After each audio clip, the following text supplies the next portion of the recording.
कहानी की शुरुआत में हम एक टेम्पल को देखते हैं जहाँ पर बुद्धा के काफी सारे स्टैचूज रखे हुए होते हैं। तभी अचानक से यहाँ पर एक इंसान आता है जो कि इन सारे स्टैचूज को तोड़ना शुरू कर देता है और उसके पास एक डॉल भी होती है जो कि काफी ज्यादा फड़फड़ा रही होती है, जैसे कि उसके अंदर कोई आत्मा कैद हो। और फिर हमें इस इंसान को दिखाया जाता है जो कि एक छोटी सी बच्ची है और वही कहती है, चाहे तुम बाथरूम में कैद क्यों ना हो, मैं तुम्हें ढूंढ लूंगी। फिर हमें जापान की एक यूनिवर्सिटी का सीन दिखाया जाता है जहाँ पर अभी अभी एक बच्चे ने एडमिशन लिया है और इसका नाम है काइटारो। जैसे ये अपनी स्पीच देकर बाहर निकलता है तो उसे उसकी एक दोस्त मिल जाती है जिसका नाम है आइको और वो उसके साथ फोटो क्लिक करती है। पर तभी अचानक हम ये देखते हैं कि एक कर्ज की वजह से ये फोटो भी खराब हो जाती है, जिससे काइटारो काफी गुस्से में आ जाता है और परेशान भी हो जाता है। लगता है मैंने तुम्हें भी कर्ज दे दिया। आइको उससे कहती है, इसमें तुम्हारी कोई भी गलती नहीं है, मैंने ही तुमसे फोटो खिंचवाने के लिए कहा था। अब काइटारो ये बताता है कि जब भी कोई मेरे साथ फोटो खिंचवाता है तो उसके साथ ऐसा ही होता है। जिसके बाद हमें काइटारो के बारे में बताया जाता है कि उसके एक हाथ में हमेशा ही एक ग्लव होता है और जब वो हाई स्कूल में था तब एक आत्मा ने उसे एक कर्ज दे दिया था और इसलिए वो अपने एक हाथ में ग्लव पहन कर रखता है। साथ में हमें ये बताया जाता है कि सारी की सारी आत्माएं काइटारो की तरफ खुद ही खींची चली आती हैं। इसकी वजह से ही इसकी फ्रेंड को भी कर्ज हो जाता है, जिसके बाद ये 2 सालों तक अपने रूम में रहता है। फिर आइको और उसकी फैमिली उसे बाहर जाने के लिए मोटिवेट करती हैं और ये दोबारा से नॉर्मल लाइफ जीने के लिए रेडी हो जाता है। इस तरफ आइको ने उसके लिए एक जॉब ढूंढ ली होती है और वो उसे ये सारा कुछ बताकर यहाँ से निकल जाती है। जिसके बाद वो उस जगह पर आ जाता है जहाँ पर उसे आइको ने बताया था और ये एक प्राइवेट कोचिंग सेंटर होता है। यहाँ पर एक बंदा काइटारो से ये कहता है कि तुम्हें एक बच्ची को ट्यूशन देना है जिसका नाम है याओई। काइटारो की इस बात से काफी ज्यादा फट रही होती है क्योंकि उसने आज से पहले काफी लंबे टाइम तक किसी से भी बात नहीं की है। अब अगली सीन में हमें दोबारा से उसी बच्ची को दिखाया जाता है जो कि एक कैंडल लेकर एक रूम में जा रही होती है जहाँ पर काफी सारी कर्स वाली डॉल्स हैं। बाहर आओ, बाहर आओ। अब अगली सुबह वो उस बच्ची को ट्यूशन देने के लिए उसके घर आ जाता है, पर वो ये देखता है कि ये वाला घर उसकी दोस्त का है, यानी कि आइको का। और जैसे वो बेल बजाता है तभी अचानक से आइको बाहर आ जाती है और वो ये पूछती है, क्या तुम्हें कोई काम है? और काइटारो ये बताता है कि वो यहाँ पर एक छोटी सी बच्ची को ट्यूशन देने के लिए आया है और आइको ये सुनते ही काफी खुश हो जाती है। अब आइको उसे ये बताती है कि याओई उसकी ही कजन है। अब जैसे ये दोनों अंदर जाते हैं तो काइटारो उसे देखकर काफी शॉक्ड हो जाता है और वो कहता है, अबे ओए ये कौन है और तुम किसके साथ रह रही हो? याओई उसके हाथ की तरफ इशारा करती है और वो ये कहती है, तुम्हारे हाथ में एक काफी भयानक आत्मा है। काइटारो ये सुनते ही काफी शॉक्ड हो जाता है और उसे ये पता लगता है कि याओई भी उसकी तरह ही आत्माओं को देख सकती है। काइटारो ये देखता है कि उसके हाथ में जो डॉल है उसके अंदर एक आत्मा है और वो उससे कहता है कि तुम इसे छोड़ दो। लेकिन तभी अचानक से याओई उस डॉल की गर्दन को दबाना शुरू कर देती है कि प्लीज तुम इसे माफ कर दो, इसने तुम्हें डरा दिया। ये सारा कुछ देखते ही काइटारो की ऑलरेडी ही काफी ज्यादा फट जाती है, लेकिन अब वो उस बात को याद करता है कि कैसे आइको ने उसकी हेल्प की थी जिससे वो दोबारा से एक नॉर्मल लाइफ जी पा रहा है। और अब वो याओई से ये कहता है कि मैं तुम्हें पढ़ाने के लिए रेडी हूँ और आज से मैं तुम्हारा ट्यूटर हूँ। अब अगली सीन में ये दोनों उसे बैठाकर गाड़ी में कहीं लेकर जा रहे होते हैं और वो ये कहते हैं कि अब तुम आ चुके हो तो तुम भूत को काफी आराम से भगा सकते हो। पर काइटारो काफी गुस्से में ये कहता है, अरे ओए मुझे भूत भगाना नहीं आता, मैं कोई बंगाली बाबा थोड़ी हूँ। जिसके बाद ये एक टेलीफोन बूथ के सामने आ जाते हैं और आइको ये बताती है कि ये वाला टेलीफोन बूथ एकदम कर्स है और यहाँ पर काफी सारे लोगों ने एक लड़की को जान से मार दिया था जो कि अपने आशिकों से काफी महंगे महंगे गिफ्ट लिया करती थी और उन्होंने ही उसे यहाँ पर जान से मार दिया और तभी से ये टेलीफोन बूथ कर्स्ड है। आइको ये बताती है कि जो भी इसके अंदर जाने का ट्राई करता है या इस फोन पर बात करता है तो वो लड़की उसे जान से मार देती है। काइटारो की ये सारा कुछ सुनते ही काफी ज्यादा फट जाती है, पर तभी अचानक वो ये देखता है कि याओई इस टेलीफोन बूथ के अंदर चली जाती है और काइटारो उसे बाहर निकालता है, क्या तुम ठीक हो? पर मुझे तो यहाँ पर कोई भी भूत दिखाई नहीं दे रहा है। पर काइटारो अब भी उस भूत को सेंस कर पा रहा होता है जैसे कि वो आस पास ही हो।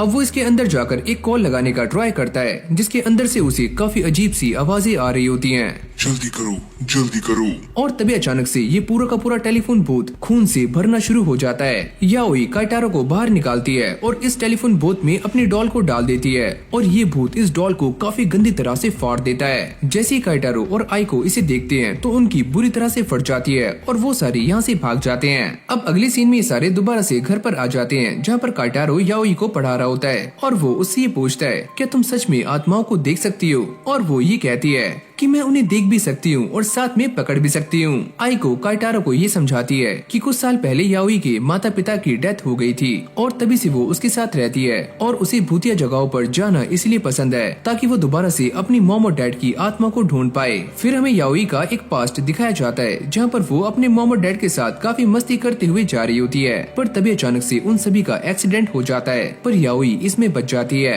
अब उसका IQ पहले के मुकाबले काफी तेज हो चुका था, जिससे वो इंसानों के साथ साथ भूतों को भी देख पाती थी और वो ये देखती है कि एक बुरी आत्मा उसकी माँ की आत्मा को लेकर अपने साथ चली गई है, जिसके बाद से उसे अपने डैड की आत्मा तो दिखाई देती है पर कभी भी अपनी माँ की आत्मा दिखाई नहीं दी। आइको काइटारो को यही सारी बातें बता रही होती है कि यही वो रीजन है जिससे कि याओई बार बार भूतिया जगहों पर जाती है ताकि वो दोबारा से अपनी मॉम को ढूंढ पाए। अब यही से हमारा सीन चेंज हो जाता है जहाँ पर ये सारे दोबारा से उसी भूत के सामने आ जाते हैं, पर काइटारो की अब भी काफी ज्यादा फट रही होती है और उसको देखकर ऐसा लगता है कि उसने पैंट में पीली और गीली दोनों ही कर ली है। काइटारो के हाथ में एक मूर्ति भी होती है जो कि उसे इस इविल स्पिरिट से बचाने वाली है, पर तभी अचानक हम ये देखते हैं कि उसका ग्लव वाला हाथ उसे इस फोन बूथ के अंदर लेकर चला जाता है और उसकी काफी ज्यादा फट रही होती है जैसे कि अब वो मरने वाला है। अब ये स्पिरिट काइटारो का गला दबाना शुरू करती है जिससे उसके हाथों से बुद्धा का स्टैचू भी नीचे गिर जाता है और उसे ऐसा लगता है कि ये स्टैचू काम क्यों नहीं कर रहा है, लगता है मैं तो गया। याओई देखती है कि बुद्धा का स्टैचू काम कर रहा है पर ये स्पिरिट काफी ज्यादा खतरनाक है। अब अगले सीन में वो अपनी कमर के पीछे से 2 हथियार बाहर निकालती है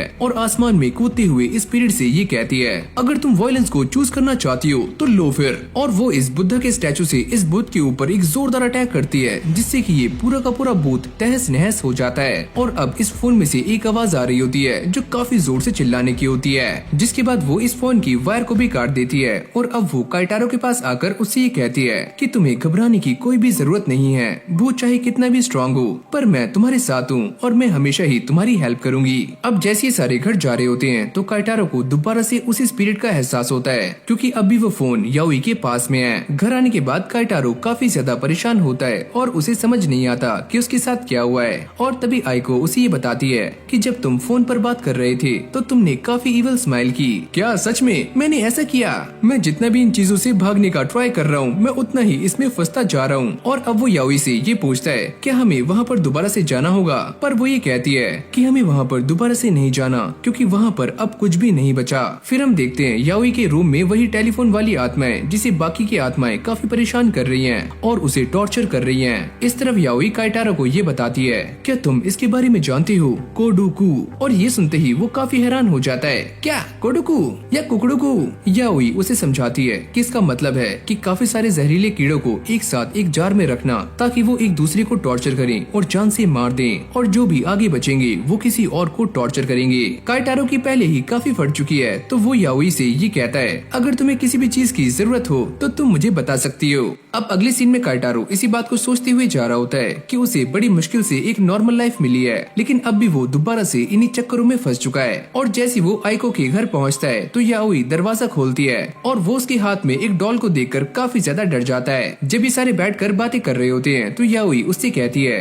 कि उन्हें दोबारा से एक भूतिया जगह पर जाना है, पर काइटारो इस चीज के लिए साफ मना कर देता है और वो बहाना लगाते हुए ये बताता है कि पहले उसे एक आत्मा ने कर्ज दे दिया था और इसी के इलाज के लिए उसे बार बार कहीं पर जाना पड़ता है तो वो उनके साथ नहीं आ सकता।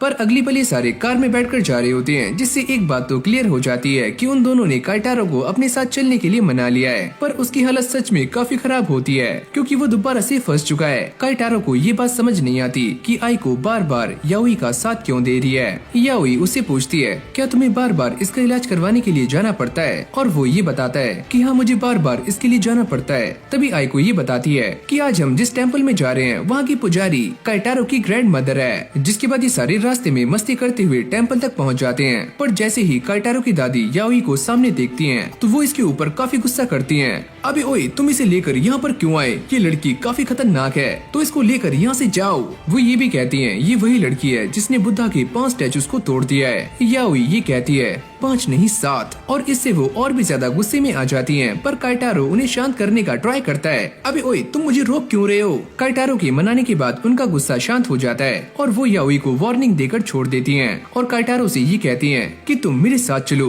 कर्ज को एक्सरसाइज करवाने का टाइम हो चुका है। अब उसकी दादी और एक और इंसान उसके हाथ पर कर्ज की एक्सरसाइज करवा रहे होते हैं और उसकी दादी उससे कहती है, अगर तुम काफी अच्छा खाना खाओगे और रोज एक्सरसाइज करोगे तो बुरी आत्माएं तुम्हारे ऊपर हावी नहीं होंगी। काइटारो ये सोचता है अगर उसकी दादी उसके साथ ना होती तो वो कभी भी एक नॉर्मल लाइफ जी नहीं पाता। याओई इस कमरे में झांकने का ट्राई करती है पर आइको उसे रोक लेती है और साथ में उसे काइटारो के हाथ की एक फोटो दिखाती है जिसके ऊपर काफी सारी छोटी छोटी व्हाइट कलर की वेन्स होती हैं जो दिखने में काफी अजीब लग रही होती हैं। उसकी दादी एक डिवाइन सॉर्ड का इस्तेमाल करते हुए इन सारी नसों को काट देती हैं। जैसे ही इस कर्ज की एक्सरसाइज खत्म हो जाती है तो काइटारो और उसकी दादी बाहर आ जाते हैं और वो दोनों ही काफी थक चुके हैं। तभी आइको और याओई भी यहाँ पर आ जाते हैं। याओई उनसे कहती है, क्या मैं इन नसों को रख सकती हूँ? अरे हाँ, तुम रख लो, और वैसे भी तुम्हें भूतिया चीजें काफी पसंद है। और वो इन दोनों को ये बताती है कि इस वाले मंदिर के बेसमेंट में एक काफी खतरनाक डॉल है और किसी का भी वहाँ पर जाना वर्जित है। फिर हमें काइटारो को दिखाया जाता है जिसे रास्ते में जाते हुए एक डॉल मिलती है और उसे ऐसा लगता है कि ये डॉल उसकी दादी से गलती से यहाँ पर छूट गई होगी, तो वो इसे लेकर मंदिर के बेसमेंट में जा रहा होता है जहाँ पर जाना सभी के लिए मना है। काइटारो की दादी ये बताती है कि जो भी कोई बेसमेंट में जाता है तो वहाँ पर रखी हुई सारी डॉल्स उसकी बॉडी पर अपना कब्जा कर लेती हैं। काइटारो को रास्ते में एक डॉल मिल जाती है जिसने रेड कलर के कपड़े पहने होते हैं और वो उसे लेकर बेसमेंट की तरफ जा रहा होता है। इस तरफ काइटारो की दादी ये बताती है कि ये वाली डॉल्स काफी खतरनाक होती हैं और इसमें भी एक काफी खतरनाक डॉल और है जो कि एक जापानीज डॉल है जिसने रेड कलर के कपड़े पहने हुए हैं। फिर हमें इस मंदिर के बेसमेंट का सीन दिखाया जाता है जहाँ पर काइटारो उसी डॉल के साथ बैठा हुआ होता है और उसके आसपास काफी सारी डॉल्स होती हैं जिनकी लाल आंखें चमक रही होती हैं, यानी कि काइटारो उसके कब्जे में आ चुका है। और तभी अचानक से इस डॉल के सारे बाल काइटारो के मुंह में घुसने शुरू हो जाते हैं और उसे होश आ जाता है। वो इन्हें बाहर निकालने का ट्राई करता है पर उससे कुछ भी नहीं होता। काइटारो अभी बेहोश होने ही वाला होता है तभी याओई यहाँ पर आ जाती है और वो अपनी डिवाइन सॉर्ड का इस्तेमाल करके इस डॉल के बालों को काट देती है और उससे ये कहती है कि तुम्हें इंसानों को कब्जे में करने की परमिशन किसने दी। वो इसके सर को धड़ से उड़ाते हुए सारी डॉल्स को ये वार्निंग देती है, अगर तुमने दोबारा से किसी इंसान पर अपना कब्जा जमाया तो मैं तुम्हारा सर तुम्हारे धड़ से अलग कर दूंगी, समझी? ये सुनते ही सारी की सारी डॉल्स दोबारा से नॉर्मल हो जाती हैं। अब उसकी दादी और आइको भी यहाँ पर आ जाते हैं। काइटारो ये सोचता है कि याओई ने बिना अपनी जान की परवाह किए हुए उसकी जान बचाई। अभी सारे दोबारा से वापस जाने के लिए रेडी हो जाते हैं और काइटारो अपनी दादी से ये कहता है कि अब मैं ये बात कह सकता हूँ कि याओई काफी अच्छी लड़की है और वो मेरी पहली स्टूडेंट है, तो मैं उसका ख्याल रखना चाहता हूँ। पर इस लड़की ने जो बुद्धा के स्टैचूज तोड़े हैं वो तुम्हें रास्ते में परेशान कर सकते हैं, तो जाते हुए उनके लिए एक गिफ्ट ले लेना और उससे प्रे करना जिससे तुम बच जाओगे। जाते हुए काइटारो याओई को एक छोटा सा गिफ्ट दिलाता है जिसके अंदर बुद्धास के काफी सारे स्टैचूज होते हैं और बदले में वो ये कहती है कि मैं तुम्हें अपने रूम में लेकर जाऊंगी जहाँ पर मैं तुम्हें अपनी डॉल्स का कलेक्शन दिखाने वाली हूँ। अब अगली सीन में वो उसे लेकर अपने रूम में आ जाती है और जैसे काइटारो अंदर जाता है तो वो ये देखकर काफी शॉक्ड हो जाता है और वो ये कहता है, क्या ये वही है जो मैं सोच रहा हूँ? अरे हाँ, ये वही है। जिसके बाद याओई ये बताती है कि उसने अपने रूम में एक से बढ़कर एक बुरी आत्माओं को कैद किया हुआ है। अब वो आगे जाकर उस डॉल को सामने रख देती है और उसके सर को काइटारो की कटी हुई नसों से जोड़ देती है। काइटारो ये सारा कुछ देख रहा होता है और उसकी फटकर 4 और 8 हो जाती है। याओई जैसे ही उस डॉल को टच करती है तो उसकी आंखों से ब्लड आना शुरू हो जाता है। काइटारो ये सोचता है कि मैंने तो ये सोचा था कि मैं इसका ध्यान रखूंगा, पर जैसे जैसे मैं इसके करीब जाता जा रहा हूँ मैं अपनी नॉर्मल लाइफ से काफी दूर होता जा रहा हूँ। लगता है मैं बुरी तरह से फंस चुका हूँ। आइको जैसे ही पीछे से आकर काइटारो के कंधे पर हाथ रखती है तो उसकी और भी ज्यादा फट जाती है। इसकी भैंस की टैट कौन है बे? अब आइको उसे सारा कुछ समझाती है कि जब से याओई यहाँ पर आई है तब से यहाँ पर कोई भी गड़बड़ नहीं हुई है, तो तुम भी शांत हो सकते हो। लगता है ये आत्माओं को देख नहीं सकती और इसलिए ये ऐसी बकवास कर रही है। और तभी याओई कमरे से बाहर आ जाती है और वो ये कहती है कि मैं तुम सभी को कुछ भी नहीं होने दूंगी और साथ में काइटारो तुम्हें भी, पर इसके लिए मुझे तुम्हारे नाखून चाहिए। क्या नाखून? अब अगली सीन में काइटारो उसे दोबारा से ट्यूशन पढ़ाने के लिए जा रहा होता है पर उसे वहाँ पर नहीं जाना। जिसके बाद वो आइको के बारे में याद करता है कि आइको ने उसकी काफी हेल्प की है, तो इसलिए वो वहाँ चला जाता है। और जैसी आइको दरवाजा खोलती है तो काइटारो ये देखता है कि आइको एकदम सही है और उसे कुछ भी नहीं हुआ। आइको उसे बताती है कि जब से याओई यहाँ पर आई है तो उसे कोई भी दिक्कत नहीं है। तभी अचानक से याओई यहाँ पर आ जाती है जो कि काइटारो की नाखूनों को काटना शुरू कर देती है। अबे ओए, ये तुम क्या कर रही हो? काइटारो उसे पढ़ाने का ट्राई करता है पर याओई बार बार उसके नाखूनों के पीछे पड़ी हुई होती है और काइटारो उसे साफ मना कर देता है कि मैं तुम्हें अपने नाखून नहीं दूंगा। तभी आइको उससे बोलती है कि चलो दोबारा से एक और भूतिया जगह पर जाते हैं, पर भाई वो हमेशा की तरह ही इसके लिए मना कर देता है। और जैसी आइको उसे जाने के लिए कहती है तो वो उसके ऊपर काफी गुस्सा हो जाता है, जिसके बाद ये दोनों गाड़ी में आकर बैठ जाते हैं और याओई उससे कहती है कि तुम हमारे साथ चलोगी, पर काइटारो काफी गुस्से में होता है और वो उन्हें साफ मना कर देता है। याओई उससे कहती है पर मुझे तो ऐसा लगा था कि तुम्हें भी भूतिया चीजें काफी अच्छी लगती हैं, और क्या तुम्हें तुम्हारा ये कर्ज पसंद नहीं है? काइटारो उससे कहता है अरे ओए मुझे ये बिल्कुल भी पसंद नहीं है, अगर मेरा बस चले तो मैं इसे निकाल कर फेंक दूं। ये जानने के बाद याओई काफी निराश हो जाती है और वो आइको से कहती है कि वो गाड़ी स्टार्ट करे, और ये दोनों ही उस भूतिया जगह पर निकल जाते हैं और जाते हुए काइटारो के बारे में ही बातें कर रहे होते हैं। जाते हुए याओई ये बताती है कि काइटारो के कर्ज को दूर किया जा सकता है, जिससे आइको भी काफी खुश होती है और ये कुछ सामान लेने के लिए चले जाते हैं। काइटारो भी टहलते हुए एक मॉल में आ जाता है ताकि वो याओई के लिए कुछ सामान ले सके जिससे उसकी स्टडी में हेल्प हो। याओई जाते हुए आइको को ये बताती है कि वो दोनों एक ऐसी डिवाइन सिटी में जा रहे हैं जहाँ पर एक टेम्पल है और वहाँ पर उन बच्चों को दफनाया जाता है जो कि पैदा होने से पहले ही मारे जाते हैं, और उस जगह पर बुद्धा के काफी सारे स्टैचूज हैं जो कि माँ और बच्चे को दर्शाते हैं। याओई ये बताती है कि वहाँ पर एक देवी की आत्मा है जो काफी बुरी बन चुकी है। जब वो रास्ते में जा रहे होते हैं तो उन्हें जाते हुए काफी सारे भूत भी दिखाई देते हैं, जिसके बाद ये दोनों मंदिर के सामने आ जाते हैं और याओई अंदर जाने के लिए रेडी हो जाती है और वो आइको से ये कहती है अगर वो 1 घंटे तक वापस नहीं आई तो आइको किसी को मदद के लिए यहाँ पर लेकर आए। याओई अब इस टेम्पल के बिल्कुल सामने खड़ी होती है और वो ये सोचती है कि मैंने रास्ते में आते हुए काफी सारी आत्माएं देखी थी, पर यहाँ पर मुझे बस एक ही नजर आ रही है, इसका मतलब बाकी की यहीं पर छुपी हुई हैं। इस टेम्पल में जाते हुए उसे रास्ते में काफी सारे बुद्धा के स्टैचूज मिलते हैं और वो अंदर जा रही होती है, पर ये जगह काफी सुनसान है और यहाँ पर काफी सारी आत्माएं हो सकती हैं। जिसके बाद हमें ये बताया जाता है कि इस जगह पर काफी सारे बच्चों की आत्माएं हैं जिन्हें अभी तक मुक्ति नहीं मिली है, और वही सारी आत्माएं एक काफी एवल आत्मा में कन्वर्ट हो चुकी हैं। यहाँ तक कि इस जगह पर काफी सारी छोटी छोटी आत्माएं भी हैं। तभी याओई नोटिस करती है कि उसके सामने वही देवी की आत्माएं और उसके आसपास काफी सारे बच्चों की भी आत्माएं हैं। अब याओई उससे कहती है कि काइटारो मैं तुम्हें सही करने के लिए आज इस देवी का शिकार करूंगी,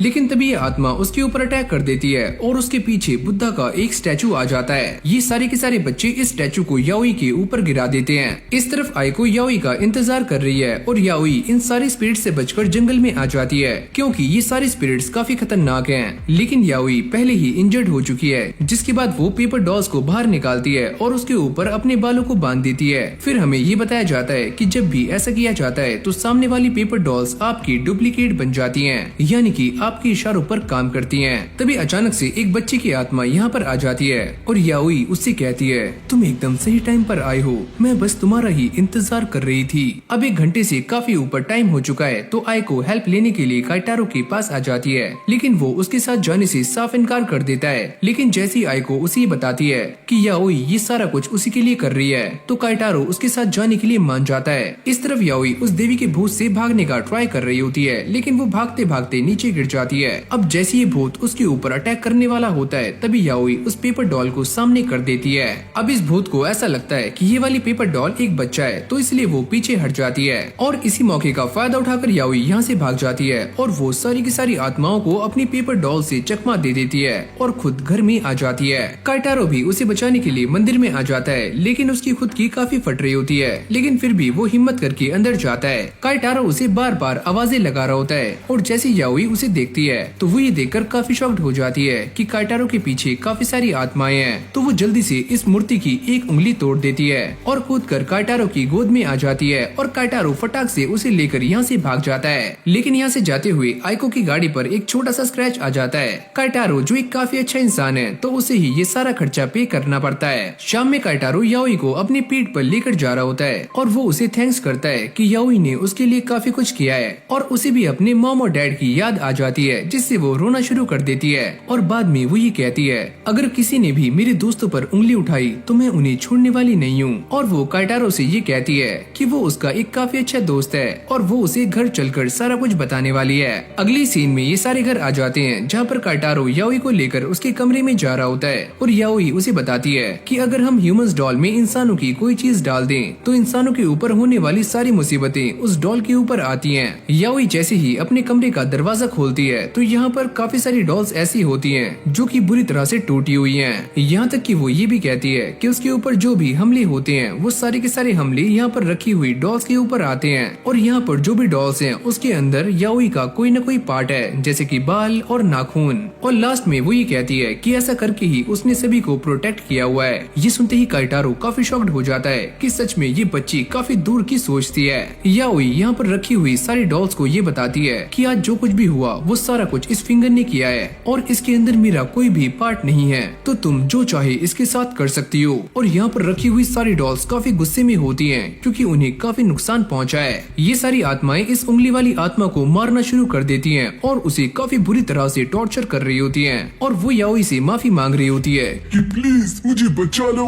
काइटारो ये सारा कुछ देखकर काफी हैरान हो रहा होता है और उसे ये समझ आ जाता है कि याओई किस तरह से आत्माओं को कंट्रोल करती है। काइटारो उससे पूछता है कि वो ये सारा कुछ क्यों कर रही है, उसके पास इतनी सारी आत्माएं क्यों हैं। याओई उसे बताती है कि जिस आत्मा ने उसकी माँ की आत्मा को कैद किया हुआ है वो वाली आत्मा काफी स्ट्रॉन्ग है और उससे लड़ने के लिए ही याओई को काफी सारी आत्माएं चाहिए जो काफी स्ट्रॉन्ग हो। याओई कहती है अगर उसके पैर में चोट नहीं लगी होती तो वो पूरी की पूरी मूर्ति को ही उठाकर लाने वाली थी, जिससे काइटारो का कर्ज काफी जल्दी दूर हो सकता था। काइटारो ये कहता है अगर इससे मेरा कर्ज दूर हो सकता है तो पक्का उस लड़की का भी हो सकता है जिसे मेरी वजह से कर्ज लगा था। और हाँ, वो लड़की कोई और नहीं है, उसका नाम है आइको। फिर हमें एक पास्ट का सीन दिखाया जाता है जहाँ पर आइको ने याओई को अपने हाथ का ग्लव उतार कर दिखाया था और याओई ये देखकर काफी शॉक्ड हो जाती है कि उसके हाथ में भी सेम वैसा ही कर्ज होता है जैसे कि काइटारो के हाथ में है। अब प्रेजेंट में हम ये देखते हैं कि याओई काइटारो को ये समझा रही होती है कि जिस आत्मा ने उन दोनों को ये कर्ज दिया है अगर वो उसे ही खत्म कर दें तो ये कर्ज खत्म किया जा सकता है। काइटारो ये सुनने के बाद थोड़ा सा हैरान हो जाता है, जिसके बाद वो आइको के बारे में सोचता है कि वो ऐसा करके आइको को फ्री कर सकता है। जिसके बाद वो याओई से ये कहता है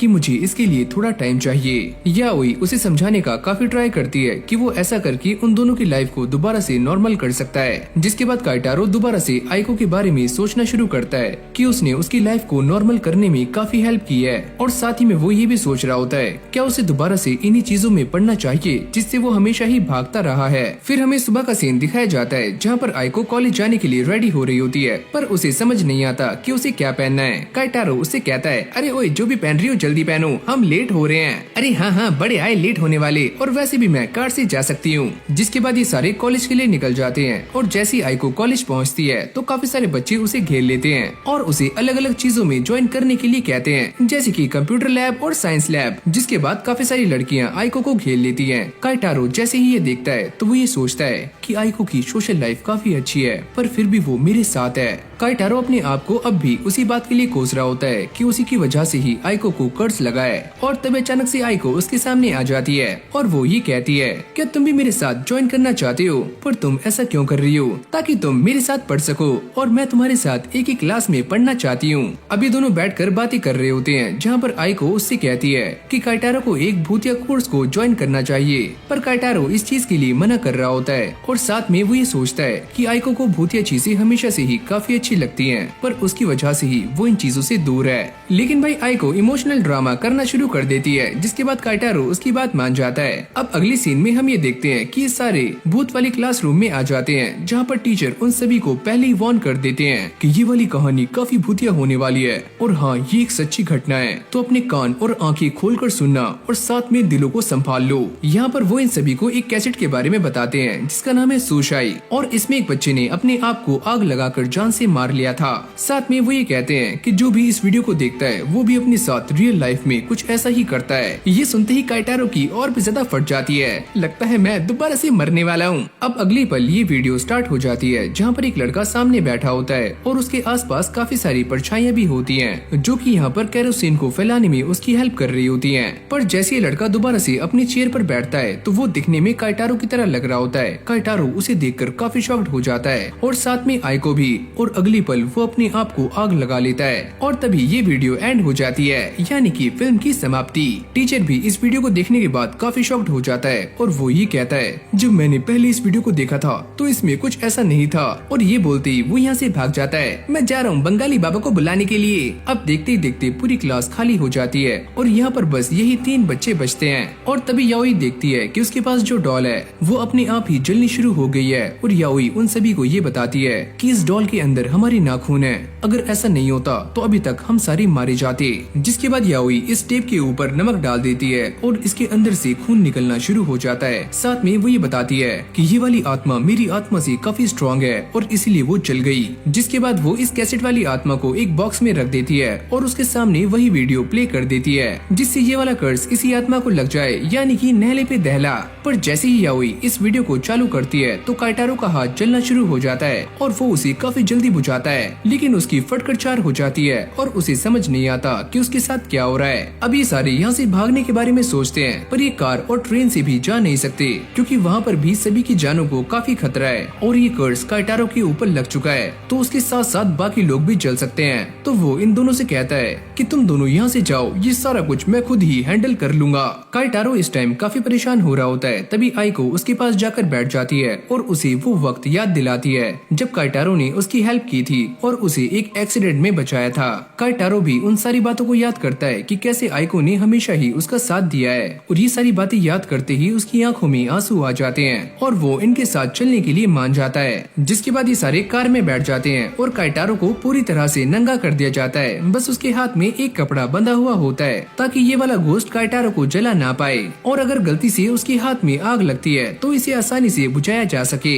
जैसे ये गाड़ी स्टार्ट होती है तो याओई इस कार्टन में वीडियो को भी स्टार्ट कर देती है और अगले पल हम ये देखते हैं कि काइटारो के हाथ में आग लग जाती है और वो इसे बुझाने के लिए अपने हाथ को विंडो से बाहर कर देता है, जिससे आग काफी आराम से बुझ जाती है। लेकिन अगले पल ये कार्टन बॉक्स काफी जोर से हिलना शुरू हो जाता है और उसके हाथ में दोबारा से आग लग जाती है। अबे ओए, ये क्या हो रहा है? अब ये आग बार बार काफी तेज हो रही होती है और याओई ये समझ जाती है कि ये वाला भूत अपनी पूरी ताकत का इस्तेमाल कर रहा है। जैसे ही लाइट ग्रीन होती है तो आइको कार को काफी तेजी से भगाती है, जिससे फाइनली काइटारो के हाथ में लगी हुई आग बुझ जाती है और ये कार्टन बॉक्स भी हिलना बंद हो जाता है। याओई को ऐसा लगता है कि ये वाली आत्मा हार चुकी है और याओई इसे ले जाकर अपने कमरे में रख देती है। और जैसे ये सारे काइटारो के हाथ का इलाज करवाकर वापस आ रहे होते हैं तो आइको उसे सारा कुछ एक्सप्लेन करती है कि आखिरकार उस इंसान के साथ क्या हुआ था, और वो ये बताती है कि सारे लोग उसे काफी ज्यादा परेशान किया करते थे और बाद में उन लोगों ने उसकी फैमिली को भी परेशान करना शुरू कर दिया और इससे तंग आकर उस इंसान ने अपने आप को आग लगा ली। आइको ये कहती है कि ऐसा होने के बाद उस इंसान की आत्मा ने उन सारे लोगों को भी जान से मार दिया और ऐसे ये कर्स एक के बाद एक आगे बढ़ता जा रहा था। और फिर हमें याओई का एक पास्ट दिखाया जाता है जहाँ पर उसके पास वही घास वाली डॉल होती है और वो ये कहती है कि तुमने काइटारो को नुकसान पहुँचाया है तो इसकी सजा तुम्हें मिलकर रहेगी। ऐसी बात करते करते ये दोनों भी अपने घर आ जाते हैं और आइको भी अपनी अलमारी में घुस जाती है जहाँ पर उसने काइटारो की काफी सारी पिक्चर्स लगाई हुई होती हैं। और फिर हमें ये पता लगता है कि आइको एक साइको है जो कि काइटारो से काफी ज्यादा प्यार करती है। वो अपने आप को बार बार मुसीबत में इसीलिए डालती है ताकि काइटारो उसकी हेल्प करे और वो उसके और भी ज्यादा करीब आ जाए। जिसके बाद काइटारो अपने स्कूल के दोस्तों से मिलने के लिए उनके पास आ जाता है और वो ये सारा कुछ इसीलिए कर रहा है ताकि वो अपने आप को भूतों से दूर रख पाए और साथ में लोगों से ज्यादा कनेक्ट भी कर पाए। फिर हमें एक फ्लैशबैक दिखाया जाता है जहाँ पर आइको ने उसके लिए काफी सारा सामान खरीदा होता है ताकि काइटारो सभी के साथ काफी अच्छे से घुल मिल पाए और वो देखने में एकदम सोना मुंडा लगे। कहानी दोबारा से प्रेजेंट में आती है जहाँ पर काइटारो की इस बात से काफी ज्यादा फट रही होती है कि वो इन सारे लोगों से बातें कैसे करे। तभी अचानक से यहाँ पर एक बंदा आता है जो कि इस क्लब का हेड है और इसका नाम है नागायामा, और वो काइटारो को काफी ज्यादा मोटिवेट करता है और यहाँ से चला जाता है। अब भाई इससे काइटारो में जोश आ जाता है और वो ये कहता है कि मुझे कुछ भी करके नए दोस्त बनाने होंगे। इस तरफ आइको काइटारो के ऊपर नजर बनाए हुए है, यहाँ तक कि वो उसकी हार्ट बीट भी मॉनिटर कर रही होती है। तभी अचानक से याओई यहाँ पर आ जाती है और आइको उसे देखकर काफी शॉक्ड हो जाती है। याओई उससे पूछती है तुम ये क्या कर रही थी और तुम रो रही हो क्या? याओई उससे बात करने का बहाना करती है और जैसी आइको उसके जाल में फंसती है तो याओई उसके लैपटॉप को चेक कर लेती है और उसे ये बात क्लियर हो जाती है कि आइको ने काइटारो के लिए जो कपड़े खरीदे थे उन सभी के अंदर सेंसर्स लगे हुए हैं, यानी कि वो पूरी तरह से काइटारो को मॉनिटर कर रही है। याओई उससे पूछती है कि वो सच में काइटारो से प्यार करती है और आइको ये बताती है कि हाँ वो काइटारो से काफी ज्यादा प्यार करती है। पर तभी अचानक हम ये देखते हैं कि इस लैपटॉप में से भूतों की आवाजें आनी शुरू हो जाती हैं। आइको ये बताती है कि ये तो काफी नॉर्मल है, काइटारो के आसपास से हमेशा ही ऐसी आवाजें आती रहती हैं। फिर हम काइटारो को देखते हैं जो कि इन दो लोगों के साथ एक जगह पर आ जाता है और वो इनसे दोस्ती करने का ट्राई कर रहा होता है। काइटारो उनसे कहता है वैसे मेरा नाम है काइटारो और मैं लिटरेचर डिपार्टमेंट से हूँ, तुम दोनों कहाँ से हो और तुम्हारे नाम क्या क्या हैं? ये दोनों भी अपने बारे में थोड़ा सा बताते हैं, जिसके बाद ये दोनों दोनों भी चुप हो जाते हैं। काइटारो को समझ नहीं आता कि अब वो आगे इनसे क्या बात करे। यहाँ पर ये दोनों बैठे हुए काइटारो को मॉनिटर कर रहे होते हैं और साथ में उसका काफी गंदा मजाक भी बनाते हैं। आइको ये बताती है जब भी हम किसी से बातें करते हैं तो हमें उनसे बार बार सवाल करने चाहिए ताकि कॉन्वर्सेशन जारी रहे। जिसके बाद वही बंदा काइटारो के पास दोबारा से आ जाता है, यानी कि इस क्लब का प्रेसिडेंट जिसका नाम है नागायामा, और वो काइटारो से कहता है कि वो इस पार्टी को खत्म करने के बाद उसके साथ चले उसके घर पर। अगली सीन में हम ये देखते हैं कि काइटारो उसके साथ जाने के लिए मान जाता है और यहाँ पर काफी सारे लोग और भी होते हैं और नागायामा उन सभी को लेकर अपने घर की तरफ जा रहा होता है और रास्ते में उन्हें काफी सारी चीजें बताता है। पर तभी काइटारो को यहाँ पर किसी भूत के होने का एहसास होता है और वो ये बात नागायामा से कहता है और नागायामा ये सुनते ही काफी इवल स्माइल करता है और काइटारो को एक स्टोरी सुनाता है।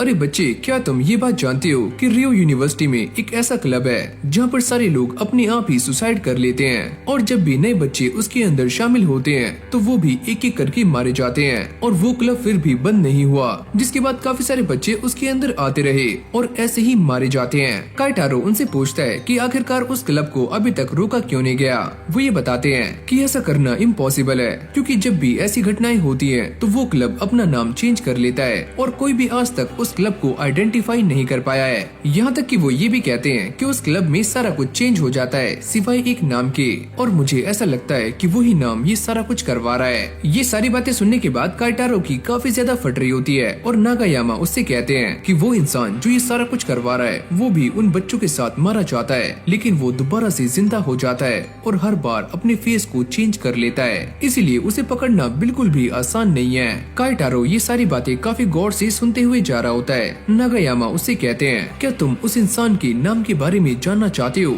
वैसे उसका नाम है नागायामा। अगली पल काइटारो बेहोश हो जाता है क्योंकि नागायामा ने उसके पानी में एक दवाई मिलाई हुई थी। इस तरफ याओई और आइको भी ये सारा कुछ देख रहे होते हैं। याओई आइको से कहती है कि इससे पहले ज्यादा देर हो जाए हमें काइटारो की हेल्प करनी होगी। अब ये दोनों भी उसकी हेल्प करने के लिए निकल जाते हैं और जैसे ही काइटारो की आंखें खुलती हैं वो ये देखता है कि उसके गले में फांसी का फंदा लगा हुआ है, यहाँ तक कि उसका मुंह भी बंद है और उसके आसपास काफी सारे लोग हैं जिनके गलों में भी फांसी के फंदे हैं। ये दोनों भी काइटारो को बचाने के लिए फुर्ती से जा रहे होते हैं। याओई ये चेक करती है कि टी डिपार्टमेंट कहाँ पर है, पर वो ये देखकर काफी शॉक्ड हो जाती है कि इस जगह पर पहले ही 133 लोग मारे जा चुके हैं। पर याओई को ये बात समझ नहीं आती कि वहाँ पर एक आत्मा है जो कि काफी सारे बच्चों को जान से मार रही है, पर वो आत्मा टी डिपार्टमेंट में ही क्यों है। अब आइको उसे सारा कुछ एक्सप्लेन करती है कि टी डिपार्टमेंट रियो यूनिवर्सिटी से काफी पास में है और वहाँ पर हर साल नए बच्चे आते हैं तो वो आत्मा ज्यादा बच्चों को जान से मार पाती है और उस आत्मा का नाम है नागायामा। कुछ टाइम के बाद ये दोनों भी वहाँ पहुँच जाते हैं, पर जैसे ये दोनों अंदर जाते हैं तो उनके सामने नागायामा खड़ा होता है जिसने काइटारो को फांसी के फंदे पर लटकाया होता है और वो याओई को हाथ से उठा लेता है। पर तभी याओई उसके मुंह में वाइन की बोतल घुसा देती है जिससे नागायामा को काफी गुस्सा आ जाता है। अब वो इन सभी को जलाने का ट्राई करता है पर याओई उसके लाइटर को दूर फेंक देती है और याओई उससे कहती है कि तुम्हारे अंदर से भूत दूर हो चुका है पर अब भी तुम इन सभी को जान से मारना चाहती हो, तो ऐसा क्यों? अगली पल वो इस बंदे के ऊपर वाइन की बोतल से अटैक करती है जिससे ये बंदा एक ही बार में बेहोश हो जाता है। फिर हमें इस बंदे के बारे में बताया जाता है जिसका असली नाम है माकीडा और इसका नाम नागायामा नहीं है। नागायामा उस आत्मा का नाम है जो कुछ टाइम पहले इसके अंदर थी पर अब वो बाहर आ चुकी है। याओई इस बंदे को बांध देती है और वो ये कहती है कि तुम्हें ये हक किसने दिया कि तुम इन सारे लोगों को जान से मार दो। जिसके बाद ये सारे के सारे लोगों को नीचे उतार देते हैं और यहाँ से भागने का ट्राई करते हैं इससे पहले यहाँ पर पुलिस आ जाए। पर काइटारो को ये बात समझ नहीं आती कि वो भूत सभी को मारने के लिए फांसी के फंदे का ही इस्तेमाल क्यों कर रहा था। अब ये आत्मा दोबारा से इस बंदे की बॉडी में आ जाती है और खुद को जान से मार लेती है। इस तरफ काइटारो को दोबारा से भूत के होने का एहसास होता है जैसे कि उसके आसपास एक काफी खतरनाक भूत हो। अब याओई उसे बताती है कि वो इंसान मारा जा चुका है जिससे उसकी आत्मा को नागायामा की आत्मा ने खा लिया है और इससे ही वो स्ट्रॉन्ग होती जा रही है। जिसके बाद याओई काइटारो के मन का शक दूर करती है कि वो आत्मा सभी को मारने के लिए फांसी के फंदे का ही इस्तेमाल क्यों कर रही थी, कि ऐसा करने से मरने वाले इंसान की आत्मा और नागायामा की आत्मा दोनों ही एक लेवल पर आ जाती हैं, जिससे उस आत्मा को खाना काफी आसान हो जाता है। फिर हम याओई के हाथ में एक छोटी सी डॉल को देखते हैं जिसमें उसने नागायामा की आत्मा को कैद कर लिया है। फिर हमें ये बताया जाता है कि इसी दिन के बाद से यहाँ पर सुसाइड्स होनी बंद हो गई। जब ये सारे वापस से जा रहे होते हैं तो काइटारो काफी ज्यादा परेशान होता है और वो ये कहता है कि मैं इस बार भी नए दोस्त बना नहीं पाया और मुझे ऐसा लगता है कि मैं पिछले साल से भी इन चीजों में कुछ ज्यादा ही पढ़ रहा हूँ, जिससे मेरी लाइफ की वाट लग चुकी है। याओई उसे समझाते हुए ये कहती है कि तुम भूतों की तरफ नहीं जाते बल्कि भूत तुम्हारी तरफ अट्रैक्ट होते हैं, तो तुम्हें उनसे फाइट करना सीखना चाहिए। आइको ये कहती है ये हुई ना बात, हाँ वो सब तो सही है पर तुम्हें मेरी लोकेशन के बारे में पता कैसे लगा। याओई उससे कहती है क्या तुम नहीं जानते कि लड़कियों में 6 सेंसेस होते हैं और उसी से हमने पता लगा लिया। जिसके बाद ये सारे कैंपिंग करने के लिए बाहर आ जाते हैं और काइटारो को ऐसा लगता है कि ये दोनों उसे यहाँ पर इसीलिए लेकर आए हैं ताकि वो पुराने इंसिडेंट को भूल पाए। आइको से कहती है कि याओई काफी लंबे टाइम से उसके साथ है पर कभी भी याओई ने उसे बाहर जाने के लिए फोर्स नहीं किया, पर अब तुम आ चुके हो तो हम सारे बाहर जा सकते हैं। और अब ये दोनों मिलकर काइटारो का मजाक बना रहे होते हैं और उसे छेड़ना शुरू करते हैं। जिसके बाद काइटारो और याओई फिश पकड़ने के लिए आ जाते हैं पर उन दोनों के हाथों में कोई भी फिश नहीं लगती। याओई उससे पूछती है क्या तुम अब मेरे साथ देने के लिए तैयार हो भूत पकड़ने के लिए। काइटारो उससे कहता है कि मैंने अभी इस बारे में सोचा नहीं है, लेकिन तुम्हें किस बात में दिक्कतें आ रही हैं, क्या तुम मुझे बता सकते हो। काइटारो उससे कहता है अगर भूत पकड़ते हुए मेरा ये कर्स मेरी पूरी बॉडी में फैल गया या फिर तुम्हें और आइको को कुछ हो गया तो क्या होगा। और उसे याओई की काफी चिंता हो रही होती है, पर याओई उससे कहती है तो चलो फिर एक कंपटीशन करते हैं, जो भी हम दोनों में से ज्यादा मछलियाँ पकड़ेगा उसकी बात मानी जाएगी। अब इनके बीच में कंपटीशन स्टार्ट हो जाता है पर एक भी मछली इन दोनों के हाथ नहीं लगती। इसके बदले में ये मेंढक और काफी सारी और चीजें पकड़ लेते हैं। थक कर ये दोनों दोबारा से कैंप में आ जाते हैं जहाँ पर आइको ने इन सभी के लिए पहले ही खाना बनाया होता है और ये मस्ती से खाना खाकर रात में सो जाते हैं। लेकिन भाई सोई तो बस याओई है और ये दोनों आराम से गप्पे लड़ा रहे होते हैं। आइको से लेकर एक वॉक पर आ जाती है और ये दोनों काफी गहरी बातें कर रहे होते हैं। आइको से कहती है कि वो काफी लंबे टाइम से अपने कर्ज के ऊपर रिसर्च कर रही है ताकि वो और काइटारो इस कर्ज से फ्री हो पाएं। और साथ में वो ये कहती है कि मैं भूतिया जगहों पर इसलिए जाती हूँ ताकि मैं इस कर्ज को दूर कर पाऊँ। ये सुनते ही काइटारो काफी शॉक्ड हो जाता है और अगली पल आइको उसके सामने अपने प्यार का इजहार कर देती है कि मुझे एक और चीज काफी अच्छी लगती है और वो हो तुम। पर अगर मैं किसी ऐसी जगह पर जाना चाहता हूँ जहाँ पर काफी सारे भूत हो, क्या तुम मुझे जाने दोगी। बस मुझे तुम्हारा एक प्रॉमिस चाहिए, अगर तुम कहीं भी जाती हो तो तुम्हें मुझे साथ लेकर जाना होगा। काइटारो ये सोचता है चाहे कुछ भी हो जाए पर मुझे हम दोनों का ये कर्ज दूर करना होगा और इसके लिए वो आइको से प्रॉमिस कर लेता है। जिसके बाद ये दोनों वापस जा रहे होते हैं, लेकिन तभी अचानक आइको को इस पुल के ऊपर एक आत्मा दिखती है जो कि इस पुल से नीचे कूद रही है। आइको उसे देखकर काफी शॉक्ड हो जाती है और डर भी जाती है। वो काइटारो से ये पूछती है क्या तुम्हें भी वहाँ कुछ दिखा, पर काइटारो को वहाँ पर कुछ भी नजर नहीं आता और वो इस चीज के लिए साफ मना कर देता है। जैसे ये दोनों अपने कैंप में आकर सो रहे होते हैं तभी अचानक से वही पुल वाला भूत यहाँ पर आ जाता है और काइटारो बाहर देखता है तो आइको उसी पुल की तरफ जा रही होती है जैसे उसे किसी ने अपने कब्जे में किया हुआ है। काइटारो उसे जाकर पकड़ लेता है और याओई की भी आंख खुल जाती है। अब ये दोनों आइको के पास बैठे होते हैं और याओई ये बताती है कि इसके ऊपर एक ऐसे भूत ने कब्जा कर लिया है जो कि इसे अपने इशारों पर चला रहा है और उसे एक बिना दिमाग वाली डॉल में कैद करना काफी मुश्किल है। काइटारो उसे सारी बातें एक्सप्लेन करता है कि आइको ने उसे उस पुल के बारे में बताया था। जिसके बाद वो उसे लेकर उसी पुल पर आ जाता है और याओई पीछे खड़ी हुई ये सारा कुछ देख रही होती है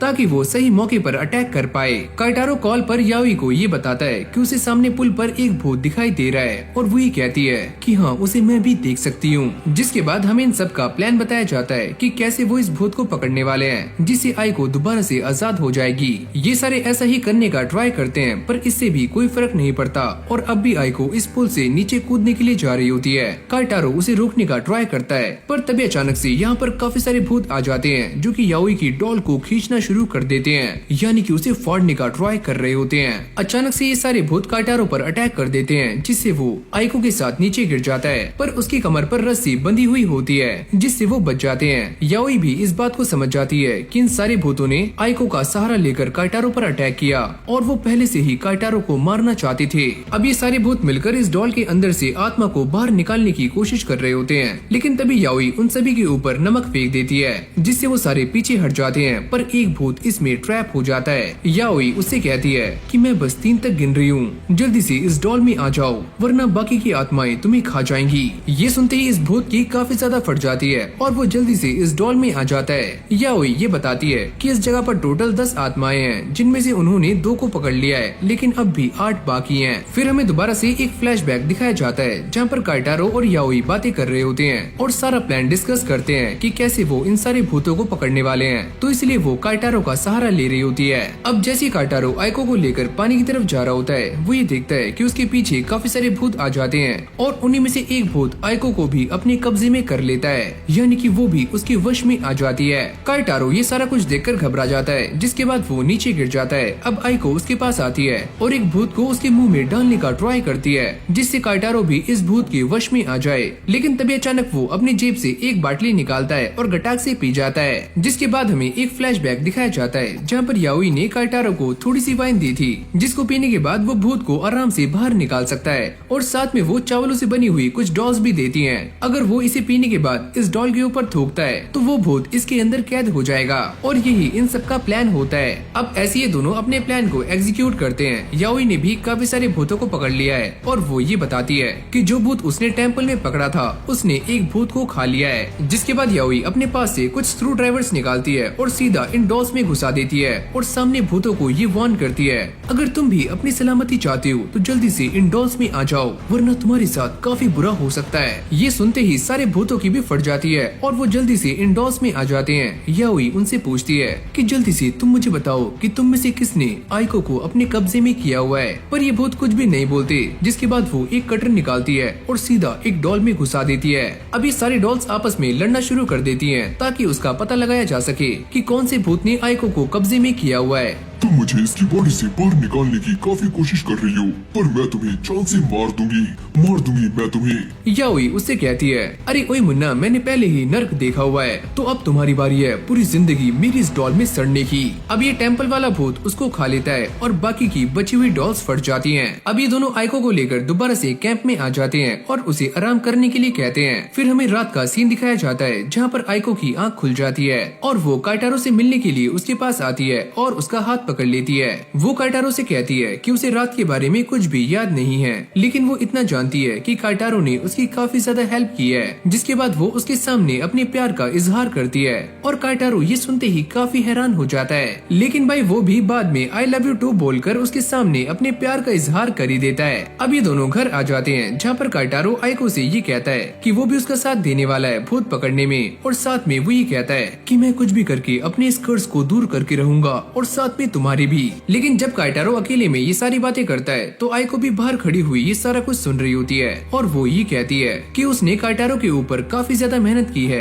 पहले उसे कोचिंग ले जाने में और बाद में उसे भूतिया चीजों में पढ़वाने में, और अब वो एक काफी क्रीपी स्माइल दे रही होती है जिसको देखकर ऐसा लगता है कि पक्का आइको के दिमाग में कोई न कोई खिचड़ी बन रही है, यानी कि काइटारो की दोबारा से वाट लग सकती है। जिसके बाद काइटारो याओई के साथ भूत पकड़ने के लिए रेडी हो जाता है, पर अब भी उसे ये बात समझ नहीं आती कि उस ब्रिज पर इतने सारे भूत क्या कर रहे थे। और तभी याओई उसे बताती है कि वैसे तो भूत एक साथ नहीं रहते, पर उनके वहाँ रहने के 3 रीजंस हो सकते हैं। पहला कि उन सभी को पता ही ना हो कि वो सारे मर चुके हैं, और दूसरा कि वो सारे एक ही जगह से कनेक्टेड हो और बंधे हुए हो, और तीसरा कि वो सारे मिलकर किसी और खतरनाक भूत से बचने का ट्राई कर रहे हो। काइटारो उससे पूछता है, क्या तुमने कभी कोई खतरनाक भूत देखा है? याओई ये बताती है कि जिस भूत ने मेरी माँ की आत्मा को पकड़ा हुआ है वो भूत काफी खतरनाक है। याओई ये बताती है कि उस भूत की पावर सच में काफी ज्यादा है और इसीलिए मैंने उसे एक नाम दिया है जो कि है मौत का भूत। अगले पल हम एक आत्मा को देखते हैं जो कि काफी सारी छोटी छोटी आत्माओं को खा रही होती है, और यहीं से हमें याओई की मॉम की भी आवाज सुनाई देती है। अब ये दोनों कमरे में आ जाते हैं जहाँ पर याओई काइटारो को एक कॉइन देती है और वो ये बताती है कि इस मैप में जहाँ पर भी भूत प्रेजेंट होंगे ये कॉइन हमें उसके बारे में बताने वाला है। जैसे इन दोनों को लोकेशन का पता लग जाता है तो वो यहाँ से निकल जाते हैं, पर तभी अचानक काइटारो ये नोटिस करता है कि आइको पहले से ही बाहर रेडी खड़ी हुई है, और वो याओई को ये बताता है कि मैंने इसे प्रॉमिस किया है कि हम जहाँ भी जाएंगे साथ जाएंगे। काइटारो जाते हुए काफी घबरा रहा होता है। फिर हमें उसका एक फ्लैशबैक दिखाया जाता है जहाँ पर वो आइको के घर जाता है, पर घंटी बजाने में उसकी काफी फट रही होती है, और जैसी आइको उसके सामने आती है वो उसे इस बात के लिए फोर्स करती है कि काइटारो उसे गर्लफ्रेंड बुलाए। अरे यार ये मैं कहाँ फंस गया। और उसके काफी ज्यादा परेशान करने के बाद काइटारो उससे कहता है कि हाँ आज से हम दोनों बॉयफ्रेंड और गर्लफ्रेंड हैं। अब प्रेजेंट में काइटारो ये सोच रहा होता है कि मुझे कुछ भी करके आइको और याओई को बचाना होगा, क्योंकि मैं भूतों को सेंस कर सकता हूँ, तो मैं किसी भी मुसीबत को पहले ही भांप लूंगा। याओई उसको देखती है कि काइटारो काफी ज्यादा चिंता में है और वो उससे कहती है, अरे ओए तुम टेंशन मत लो, मैं तुम्हें बचा लूंगी। काइटारो ये सोचता है कि मुझे भी इसकी तरह ही काफी ज्यादा पावरफुल बनना है। ऐसे ही बातें करते करते ये सारे उस जगह के सामने आ जाते हैं जो कि एक काफी बड़ा टनल होता है और इसका नाम है एस टनल। अब आइको ये बताती है कि ये जगह इस शहर की सबसे भूतिया जगह है जहाँ पर एक औरत की आत्मा को देखा जा सकता है और साथ में उसके बच्चे को भी। और कई बार ये औरत गाड़ी के पीछे रेंगती हुई भी दिखाई देती है या फिर छत से उल्टी लटकी हुई भी। और हाँ, अगर कोई यहाँ से पैदल जाने का ट्राई करता है तो ये भूत उसका हाथ भी पकड़ लेती है। ये सारी बातें सुनने के बाद काइटारो की काफी ज्यादा फटनी शुरू हो जाती है, पर ये दोनों ही आगे जाने के लिए काफी ज्यादा एक्साइटेड होती हैं। यहाँ तक कि आइको अपने साथ एक कैमरा लेकर भी आती है। जैसे ही काइटारो आगे जाता है तो उसे इस टनल की दीवार पर कुछ महसूस होता है, पर जब वो उसे टच करके देखता है तो उसे समझ नहीं आता कि ये क्या चीज है। तभी आइको पीछे से आकर उसके हाथ को होल्ड कर लेती है, जिससे काइटारो काफी खुश हो जाता है। पर जैसे वो पीछे देखता है तो यहाँ पर आइको नहीं होती, वो उससे काफी दूर खड़ी हुई होती है। तो ये देखकर उसकी और भी ज्यादा पीली गीली हो जाती है। इसकी भैंस की टैट, ये कौन है? याओई अपनी एक डॉल को बाहर निकालती है ताकि वो इस आत्मा को पकड़ पाए, पर वो आत्मा यहाँ से गायब हो जाती है। अरे यार, मैं अभी भी उस भूत को महसूस कर पा रहा हूँ। अब ये सारे जल्दी से आकर अपनी गाड़ी में बैठ जाते हैं और दोबारा से टनल में जाने का ट्राई करते हैं। काइटारो उनसे पूछता है कि हम दोबारा से टनल में क्यों जा रहे हैं? आइको उससे कहती है क्योंकि हम यहाँ पर इसलिए आए हैं ताकि हम भूत को पकड़ पाएं। याओई ये बताती है कि कोई भी भूत हमारे घर का या गाड़ी का दरवाजा तब तक खोल नहीं सकता जब तक हम उसे अंदर एंट्री ना दें, तो हम सारे यहाँ पर सेफ हैं। लेकिन तभी अचानक से उनकी गाड़ी के सामने एक भूत आ जाता है और इसको देखकर ये सारे हैरान हो जाते हैं। लेकिन तभी याओई गाड़ी को स्टार्ट करती है और इस भूत को एक जोरदार टक्कर मारती है। ये दोनों उससे पूछते हैं कि तुमने ऐसा क्यों किया?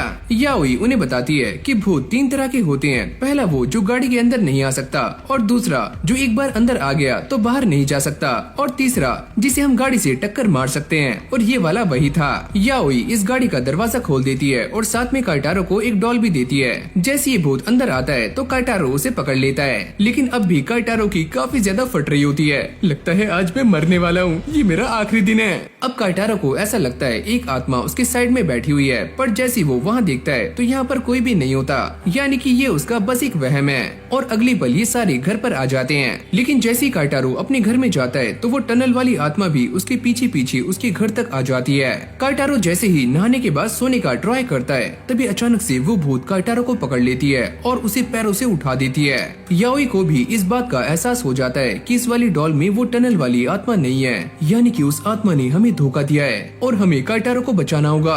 अगली सीन में ये दोनों काइटारो के घर पर आ जाते हैं, जहाँ पर उसकी मॉम इन दोनों का वेलकम करती है। याओई उन्हें बताती है कि काइटारो गलती से हमारा फोन लेकर यहाँ पर आ गया है, तो इसलिए हम उससे मिलना चाहते हैं। और अब ये दोनों उसके कमरे के सामने आ जाते हैं। याओई आइको से कहती है कि वो बाहर वेट करे और वो खुद कमरे के अंदर चली जाती है। अब ये भूत याओई के एकदम सामने होता है और जैसे वो आगे जाने का ट्राई करती है तो ये उसे पकड़ लेता है। फिर हमें एक फ्लैशबैक दिखाया जाता है जहाँ पर याओई और आइको एक प्लान बना रहे होते हैं कि कैसे वो इस भूत को पकड़ने वाले हैं और इस भूत की लोकेशन क्या होगी। ये दोनों इस बात को पहले से ही जानते हैं कि ये वाला भूत इल्यूजन को क्रिएट कर सकता है। याओई ये पता लगाती है कि ये वाला भूत दरवाजे के पीछे है, तो वो पहले ही चौकन्नी हो जाती है। अब प्रेजेंट में याओई इस भूत की चोटी को उखाड़ देती है और उसके गले को दबाने का ट्राई करती है, जिससे उस आत्मा का काफी ज्यादा दम घुट रहा होता है। याओई उससे कहती है कि तुम काइटारो को छोड़ दो, और जैसे ये भूत काइटारो को छोड़ता है तो याओई दोबारा से उससे कहती है कि मैंने तुमसे ये नहीं कहा था कि मैं भी तुम्हें छोड़ दूंगी, और वो इसे अपनी डॉल में कैद कर लेती है। फिर हमें सुबह का सीन दिखाया जाता है जहाँ पर ये तीनों बैठकर आराम से सुबह का नाश्ता कर रहे होते हैं और काइटारो को ऐसा लगता है कि रात में उसने एक काफी खतरनाक सपना देखा था। याओई उसे क्लियर करती है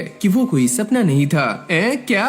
मुझे बस ऐसा लग रहा है कि मैं तुम्हारे साथ तुम्हारा काम बढ़ा रहा हूँ और मुझे तुम्हारे साथ नहीं रहना चाहिए। याओई उससे कहती है कि उसकी वजह से ही याओई ने पिछले महीने काफी सारी आत्माएं पकड़ी हैं। अब ऐसे ही सारे काफी टाइम तक गप्पे लड़ाते हैं, जिसके बाद काइटारो अपने घर के लिए जा रहा होता है और याओई उससे कहती है कि एक बार अपना बैग चेक कर लो। और जैसे वो दोनों इस बैग को चेक करते हैं तो इसके अंदर वही आत्मा वाली डॉल बैठी हुई होती है जो कि यहाँ से भागने का ट्राई कर रही होती है। काइटारो उसे देखकर काफी हैरान हो जाता है। अबे ओए, ये मेरे बैग में क्या कर रही है? याओई उस डॉल को बैग से निकाल लेती है और उससे ये कहती है अगर तुमने दोबारा से यहाँ से भागने की कोशिश की तो तुम्हारे लिए अच्छा नहीं होगा। यहाँ से निकलते ही काइटारो को अपनी कोचिंग से एक फोन आता है कि अब उसे एक और लड़की को पढ़ाना है, और फिर हमें उसी लड़की को दिखाया जाता है जहाँ पर काइटारो आगे से जाने वाला है उसे पढ़ाने के लिए। लिए। अब ये लड़की काइटारो से मिलने के लिए उसके पास आ रही होती है, पर पटाख से नीचे गिर जाती है। ओए अम्मा, ये क्या हुआ?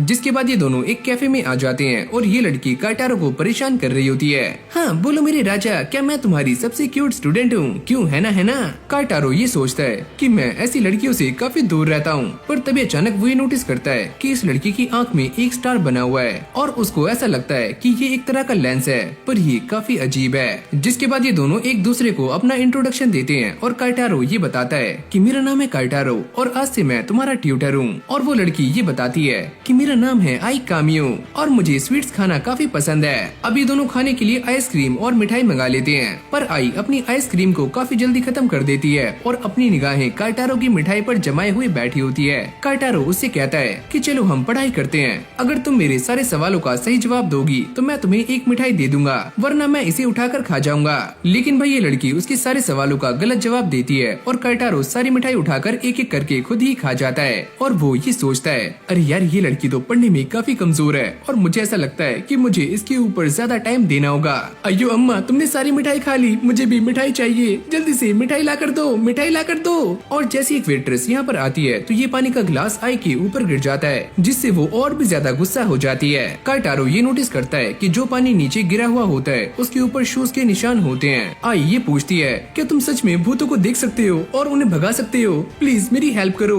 अब आई उसे ये बताती है कि वो बचपन से ही काफी ज्यादा अनलकी रही है और सारे भूत उसकी तरफ खींचे चले आते हैं, जैसे कि काइटारो के साथ होता है। जिसके बाद आई ये बताती है कि भूत उसके ऊपर हावी नहीं होते, पर वो उसके साथ काफी बुरी चीजें करते हैं। जब वो काइटारो से मिलने के लिए आ रही थी तब भी उसे ऐसा लगा कि किसी भूत ने उसका पैर पकड़ लिया है और वो नीचे गिर गई। वो ये भी कहती है कि उसके एक बड़े भाई थे जो कि एक इंसिडेंट में मारे गए। अब आई काइटारो से ये कहती है कि तुमने मेरे आसपास जिस आत्मा को महसूस किया था, शायद से वो मेरे भाई की आत्मा है जो मुझे बुरे भूतों से बचाती है, और मैं भी हमेशा खुश रहने का ट्राई करती हूँ ताकि मेरे भाई की आत्मा भी खुश रहे। ये सारी कहानी सुनने के बाद काइटारो उसे लेकर याओई के पास आ जाता है और आई उसे देखकर काफी खुश हो जाती है और उसे इस बात पर बिलीव नहीं होता कि ये छोटी सी बच्ची भूतों को भगा सकती है। पर तभी याओई अपनी आंखों का इस्तेमाल करके ये देखती है कि आई के पीछे दो आत्माएं हैं, एक तो उसके भाई की है और दूसरी एक और। जिसके बाद वो अपनी डॉल का इस्तेमाल करती है और इस आत्मा को पकड़ लेती है जिसने व्हाइट कलर के कपड़े पहने होते हैं। ये देखकर आई उससे काफी इम्प्रेस हो जाती है। अरे वाह, तुम तो काफी कमाल की हो। अब जाती हुई याओई उससे कहती है, अगर तुम्हें कोई आत्मा परेशान करे तो तुम मुझे बता सकती हो। और जाते हुए वो आई का एक बाल तोड़ लेती है ताकि वो उसे भूतों से बचा सके।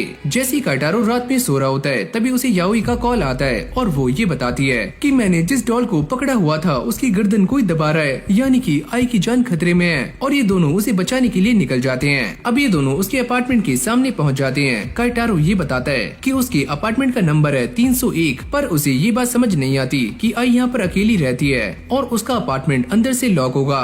लेकिन तभी याओई पास में एक खंबे के ऊपर चढ़ना शुरू कर देती है और फटाक से उसके अपार्टमेंट तक पहुँच जाती है और एक हैमर से उसकी विंडो को तोड़कर सीधा अंदर घुस जाती है। तभी अचानक से कोई आई की गर्दन को दबा रहा होता है और जैसी उसकी आंख खुलती है वो ये देखती है कि ये आत्मा कोई और नहीं उसके भाई की है और घड़ी में 12 बजने ही वाले होते हैं। याओई भी यहाँ पर आ जाती है और इससे पहले वो कुछ करती घड़ी में 12 बज जाते हैं और उसके भाई की आत्मा यहाँ से धीरे धीरे गायब होनी शुरू हो जाती है। याओई उससे पूछती है कि तुम ऐसा क्यों कर रहे थे? मैं बस अपनी बहन को उसकी बुरी किस्मत से बचाना चाहता था। अगली सुबह आई इस बात को सोचकर काफी ज्यादा रो रही होती है कि उसके बड़े भाई उसे जान से मारना चाहते हैं। काइटारो उससे कहता है कि मुझे तुम्हारे बड़े भाई के अंदर कोई भी बुराई महसूस नहीं हुई, पक्का इसके पीछे कोई न कोई रीजन होगा। मुझे वो रीजन जानना है कि मेरे बड़े भाई ने ऐसा क्यों किया, और वैसे भी मैं अगले 4 सालों में मरने वाली हूँ। ये सुनते ही वो दोनों काफी हैरान हो जाते हैं। अब आई उन दोनों को ये बताती है कि एक गॉड को उससे प्यार हो गया है और जब वो 20 साल की हो जाएगी तो वो उसकी आत्मा को ले जाएंगी। और जैसी काइटारो पास में रखी हुई फोटो को देखता है तो उसमें उसे आई और उसके भाई के साथ साथ एक और आत्मा नजर आती है। याओई भी इसे चेक करती है पर उसे यहाँ पर कोई भी आत्मा दिखाई नहीं देती, लेकिन जैसे वो थोड़ा सा फोकस करती है तो उसे ये आत्मा दिखाई दे जाती है। फिर हमें उसी डॉल को दिखाया जाता है जिसके अंदर वही व्हाइट कपड़ों वाली आत्मा थी और ये डॉल बुरी तरह से तहस नहस हो चुकी होती है और वो आत्मा इसके अंदर से बाहर आ जाती है और जाते हुए ये कहती है, शायद तुम इस बात को नहीं जानती कि आई मेरी प्रॉपर्टी है और मैं अपनी प्रॉपर्टी को किसी को भी देने वाला नहीं हूँ। अब जैसे ये आत्मा यहाँ से रिलीज होती है तो आई की आंखों में दोबारा से वही स्टार आ जाता है। ये आत्मा जैसे ही बाहर आती है तो वो बाकी आत्माओं को खाना शुरू कर देती है और वो ये कहती है कि आज से 4 साल बाद तुम मेरी होगी और कोई भी मुझे ऐसा करने से रोकने वाला नहीं है। याओई काइटारो से ये कहती है कि आई एकदम सही कह रही है कि वो आत्मा सच में एक गॉड है, क्योंकि उसने मेरे रूम में रखी हुई सारी आत्माओं से फाइट की और उन सभी को काफी आराम से हरा दिया, यानी कि सच में वो आत्मा एक गॉड है। तभी अचानक से यहाँ की बत्ती गुल हो जाती है। काइटारो ये कहता है कि यहाँ पर बाकी आत्माओं ने आना शुरू कर दिया है तो हमें कुछ करना चाहिए। याओई ये बताती है कि इसकी आंखों से गॉड की एनर्जी लीक हो रही है और इसी से अट्रैक्ट होकर सारी आत्माएं इसके पास आ रही हैं। काइटारो आई से ये पूछता है क्या तुम भूतों को देख सकती हो? मुझे बस अपने भाई का ही भूत दिखाई देता है। अगली पल आई को भी यहाँ पर आ जाती है क्योंकि याओई ने उसे बुलाया था और वो आते ही काइटारो पर गुस्सा करना शुरू कर देती है और साथ में उससे कहती है कि वो आई के सामने उसे अपनी गर्लफ्रेंड कहे और बेचारा काइटारो सर झुकाकर उससे ही कहता है अरे हाँ ये मेरी गर्लफ्रेंड है। अब आई उसका मजाक बनाते हुए उससे ही कहती है तुम इतनी क्यूट गर्लफ्रेंड कैसे बना सकते हो, तुम तो एक नंबर के फुद्दू हो। जिसके बाद ये सारे आई को यहाँ से ले जाने का बहाना बनाते हैं क्योंकि ये जगह अब बिल्कुल भी सेफ नहीं है। काइटारो की ऑलरेडी ही काफी ज्यादा फट रही होती है तो वो सुसु करने के लिए यहाँ से जा रहा होता है, पर तभी अचानक वो अपने सामने एक काफी खतरनाक भूत को नोटिस करता है और उसकी पैंट यहीं पर गीली और पीली होनी शुरू हो जाती है। काइटारो ऐसा रिएक्ट करता है कि उसने इस भूत को देखा ही नहीं है और वो चुपचाप वॉशरूम चला जाता है, लेकिन ये भूत भी उसका पीछा करते करते वॉशरूम तक आ जाता है और उसके दिमाग के साथ छेड़छाड़ करने का ट्राई करता है। काइटारो जिसकी ऑलरेडी ही काफी ज्यादा फटी हुई होती है वो चुपचाप वॉशरूम से बाहर आ जाता है और उसके दिमाग में बस यही चल रहा होता है कि याओई की डॉल उसकी रक्षा कर रही है वरना उसकी बैंड अभी तक बच गई होती। जिसके बाद ये सारे भागकर अपार्टमेंट से बाहर जा रहे होते हैं और याओई भी उस भूत को देख लेती है। काइटारो उससे कहता है अगर तुम्हारी डॉल मेरी रक्षा नहीं कर रही होती तो पक्का ये वाला भूत मेरे दिमाग की नसों को फाड़ देता। ये सारे अब सीढ़ियों से भागने का ट्राई करते हैं पर यहाँ पर रास्ता बंद होता है, जिसके बाद ये सारे लिफ्ट में आ जाते हैं और जैसे ही ये लिफ्ट बंद होती है तो उन सभी को ये घोस्ट सामने दिखाई देता है और ये सारे उसे देखकर काफी हक्के बक्के हो जाते हैं। अब जैसे ये लिफ्ट ग्राउंड फ्लोर पर आती है तो इन सभी को भूत कहीं भी दिखाई नहीं देता और काइटारो ये सोचता है कि उसने हमें इतनी आसानी से छोड़ दिया, लेकिन तभी अचानक वो भूत इन सभी के पीछे आ जाता है और वो आई के ऊपर अटैक करता है, लेकिन वो गॉड वाला भूत आई की रक्षा कर रहा होता है। जिसके बाद वो काइटारो पर अटैक कर देता है और उसके पैर को जकड़ लेता है। ये सारे काइटारो को बाहर खींचने का ट्राई कर रहे होते हैं, लेकिन वो भूत काइटारो को लिफ्ट के अंदर लेकर जा रहा होता है। काइटारो को ऐसा लगता है कि ये सारे उसे बचा नहीं पाएंगे तो इसीलिए वो खुद ही अपना हाथ छुड़ा लेता है, जिसको देखकर ये दोनों भी काफी शॉक्ड हो जाती हैं। ये तुमने क्या किया? लेकिन तभी अचानक से याओई इस लिफ्ट में कूद जाती है और इसका दरवाजा बंद हो जाता है, यानी कि काइटारो और याओई इस लिफ्ट के अंदर हैं, बाकी ये दोनों बाहर। आई को इन सारी चीजों के लिए काफी बुरा लग रहा होता है कि यहाँ पर जो कुछ भी हो रहा है उसकी जिम्मेदार सिर्फ आई है। और फिर हमें आई का एक पास्ट दिखाया जाता है जहाँ पर उसके डैड उससे कहते हैं कि जब से तुम हमारे घर में आई हो तब से सारी चीजें काफी बुरी हो रही हैं, तो तुम यहाँ से चली जाओ। उसका भाई उसे सपोर्ट करने का ट्राई कर रहा होता है, लेकिन वो भी एक एक्सीडेंट में मारा जाता है। अब आई इन सारी बातों को सोचते हुए काफी ज्यादा रो रही होती है और आई को उसे समझाती है कि तुम फिक्र मत करो, काइटारो के साथ याओई भी है। फिर हमें लिफ्ट के अंदर का सीन दिखाया जाता है जहाँ पर काइटारो ये देखकर काफी शॉक्ड हो जाता है कि ये वाली लिफ्ट बेसमेंट में जा रही है, पर यहाँ पर तो कोई भी बेसमेंट नहीं है। अब अगली सीन में ये लिफ्ट बेसमेंट में जाकर रुक जाती है और जैसे ही दरवाजा खुलता है तो सामने एक काफी अंधेरा कमरा होता है। तभी अचानक से वो भूत इन दोनों के सामने आ जाता है। याओई और काइटारो ये सोच रहे होते हैं कि इस भूत ने उन्हें पहले मारा क्यों नहीं। तभी अचानक से वो ये देखते हैं कि इस भूत के हाथ में 4 ब्रेन्स होते हैं और अगले पल उन दोनों के पीछे भी 4 आत्माएं आ जाती हैं। अब ये मेन भूत अपने साथियों से ये कहता है कि वो इस इंसान को लेकर सामने आए और वो ऐसा ही कर रहे होते हैं। लेकिन तभी काइटारो को इनमें से एक भूत का फ्लैशबैक दिखाया जाता है कि जब वो इंसान थी तो उसे भी लिफ्ट से ऐसे ही धक्का दिया गया था और इस मेन भूत ने उसका दिमाग निकाल लिया जिससे वो मारी गई। अब काइटारो ये सारी बातें याओई को भी एक्सप्लेन कर देता है कि अगर वो गलती से इस लिफ्ट से बाहर गए तो वो दोनों मारे जा सकते हैं। याओई ये कहती है तो हमें इस लिफ्ट से बाहर नहीं जाना बल्कि इस भूत को लिफ्ट के अंदर लाना है। अरे हाँ, पर वो होगा कैसे? जिसके बाद याओई अपनी एक डॉल को बाहर निकालती है जो कि याओई, काइटारो और आइको की रक्षा कर रही होती है और ये डॉल सच में काफी ज्यादा पावरफुल है। जिसके बाद ये दोनों एक प्लान बनाते हैं और उसे एग्जीक्यूट करने में लग जाते हैं। याओई उस भूत के काफी पास जाती है और उसे परेशान करना शुरू कर देती है और जैसे ही उसे मौका मिलता है वो इसके पैर में एक रस्सी बांध देती है और उसे अपनी डॉल से कनेक्ट कर देती है। अब ये लिफ्ट वाला भूत इस मेन भूत को खींचना शुरू करता है, जिससे वो धीरे धीरे इस लिफ्ट में जा रहा होता है। याओई उससे कहती है कि ये वाली आत्मा काफी गुस्से में है क्योंकि तुमने काइटारो को नुकसान पहुंचाया है, और ये देखकर इस मेन भूत की काफी ज्यादा फट रही होती है। अगले पल हम ये देखते हैं कि ये डॉल वाला भूत इस मेन भूत को खाना शुरू करता है, जिससे वो काफी कमजोर हो जाता है और ये लिफ्ट भी चलनी शुरू हो जाती है। जिसके बाद ये सारे थर्ड फ्लोर के लिए निकल जाते हैं। काइटारो याओई से पूछता है कि हम थर्ड फ्लोर पर क्यों जा रहे हैं, और वो ये बताती है क्योंकि मेरे दिमाग में एक प्लान है। अब यहीं से हमारा सीन चेंज हो जाता है, जहाँ पर ये दोनों इस मेन भूत को लेकर आई के अपार्टमेंट में आ जाते हैं और उसे बांध देते हैं, जहाँ पर बाकी के भूत उसको धीरे धीरे करके खा रहे होते हैं और वो दर्द से चिल्ला रहा होता है। और ये एक तरह का ट्रैप प्रोसेस होता है जो कि काफी लंबे टाइम तक चलने वाला है, और ये भूत ऐसे ही चिल्लाता रहेगा जिसकी आवाज सुनकर बाकी के भूत यहाँ पर नहीं आएंगे। याओई ये बताती है कि जैसे इस भूत की एनर्जी डाउन हो जाएगी तो वो इसे पकड़ने के लिए यहाँ पर आ जाएगी। काइटारो भी ये सारी बातें काफी गौर से सुन रहा होता है और वो काफी हैरान हो जाता है कि याओई का दिमाग सच में काफी तेज है और वो काफी दूर तक सोचती है। अब ये दोनों आई को और आई के पास आ जाते हैं। आई उसे देखते ही सीने से लगा लेती है। ये सारे उससे कहते हैं कि वो उनके साथ चले, पर आई इस बात के लिए साफ मना कर देती है और वो ये कह रही होती है कि ये सारा कुछ मेरी वजह से हुआ है, तो मैं तुम्हारे साथ नहीं जा सकती क्योंकि इससे तुम्हारी जान भी खतरे में पड़ सकती है। इसकी बातें सुनकर काइटारो को अपना पास्ट याद आता है और वो इससे कहता है कि हमने मेन भूत को पकड़ लिया है, तो तुम घबराओ मत और हम तुम्हारे साथ हैं और तुम्हारा हमेशा ही साथ देंगे।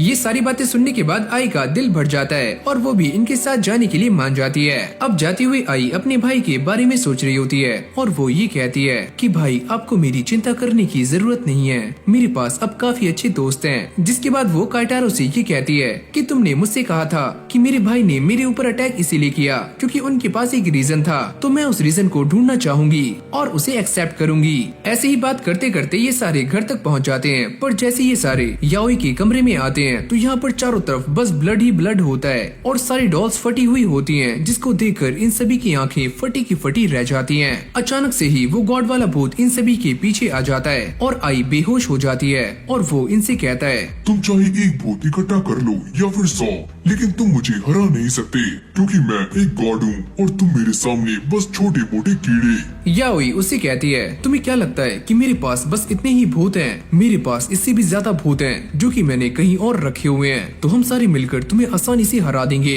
ओह, तो तुम्हें ऐसा लगता है कि तुम मुझे हरा सकते हो? ऐसा कभी भी नहीं होगा। तुम एक गॉड हो और तुम्हारी उम्र 500 साल तो होगी ही, लेकिन फिर भी तुम एक बच्ची को जो कि 20 साल की है उसे अपने कब्जे में करना चाहते हो, तो ऐसे गॉड से तो हम बिल्कुल भी हारने वाले नहीं हैं। तुम चाहे अपनी कितनी भी ताकत लगा लो, पर तुम मुझे हरा नहीं सकते और मुझे इसमें काफी ज्यादा मजा आने वाला है। काइटारो भी काफी गुस्से में आ जाता है और वो उससे कहता है तुम चाहे कुछ भी कर लो, पर मैं अपनी स्टूडेंट को कुछ भी नहीं होने दूंगा। ओह अच्छा, तो चलो देखते हैं कि तुम इसे कैसे बचाते हो। जिसके बाद ये व्हाइट भूत आई के चेहरे पर कब्जा कर लेता है और वो ये कहता है कि तुम चाहे कितनी भी कोशिश कर लो, पर मैं आई को लेकर जाऊंगा और तुम मुझे रोक नहीं पाओगे। और उसकी आंखों में दोबारा से स्टार आ जाता है और उसका चेहरा दोबारा से नॉर्मल हो जाता है। काइटारो ये सारा कुछ देखकर काफी चौंक रहा होता है और उसे काफी डर भी लगता है। याओई उन दोनों को लेकर कमरे से बाहर आ जाती है। काइटारो उससे पूछता है कि तुमने ऐसा क्यों किया, और वो ये बताती है कि गॉड वाले भूत ने मेरे कमरे में रखी हुई सारी आत्माओं को डिसबैलेंस कर दिया है और अब वो सारी एक दूसरे पर अटैक करना शुरू करेंगी, जिससे काफी खतरनाक इंसिडेंट हो सकता है। फिर हमें कमरे के अंदर का सीन दिखाया जाता है जहाँ पर सारी आत्माएं एक दूसरे से फाइट कर रही होती हैं और काफी जोर जोर से चिल्लाती हैं। काइटारो ये सारी आवाजें सुनने के बाद काफी डर जाता है, पर कुछ टाइम के बाद ये सारा मामला शांत हो जाता है और जैसे ये सारे दोबारा से कमरे में जाते हैं तो याओई ये देखती है कि सामने एक डॉल रखी हुई होती है और याओई उसे कहती है कि अभी एक ग्रेजुएट आत्मा बन चुकी है। और तभी हम ये देखते हैं कि काइटारो के फोन पर एक कॉल आ रही होती है। याओई उसे मना करती है कि वो ये कॉल ना उठाए वरना उसकी तुरंत डेथ हो सकती है। तभी आइको भी यहाँ पर आ जाती है और उसके फोन पर भी एक कॉल आ रही होती है। जैसे ही काइटारो उसे मना करने वाला होता है कि वो ये कॉल पिक ना करे, तभी अचानक से ये दरवाजा बंद हो जाता है और वो इस दरवाजे को खोलने का काफी ट्राई करता है, पर ये खुलता नहीं है, जिससे उसकी काफी ज्यादा हवा टाइट हो जाती है। अब इन सभी को एक आवाज आ रही होती है कि वो इस फोन को पिक कर लें और आइको भी ऐसा करने वाली होती है। तभी याओई इस डॉल को कैद कर लेती है। ऐसा करते ही उसके रूम का दरवाजा खुल जाता है और काइटारो आइको को फोन उठाने से उसे रोक लेता है। तभी याओई उन सभी को ये बताती है कि अब तुम इस बात को जान चुके होंगे कि ये आत्मा कितनी स्ट्रॉन्ग है और मैं इसे ग्रेजुएट क्यों कह रही थी।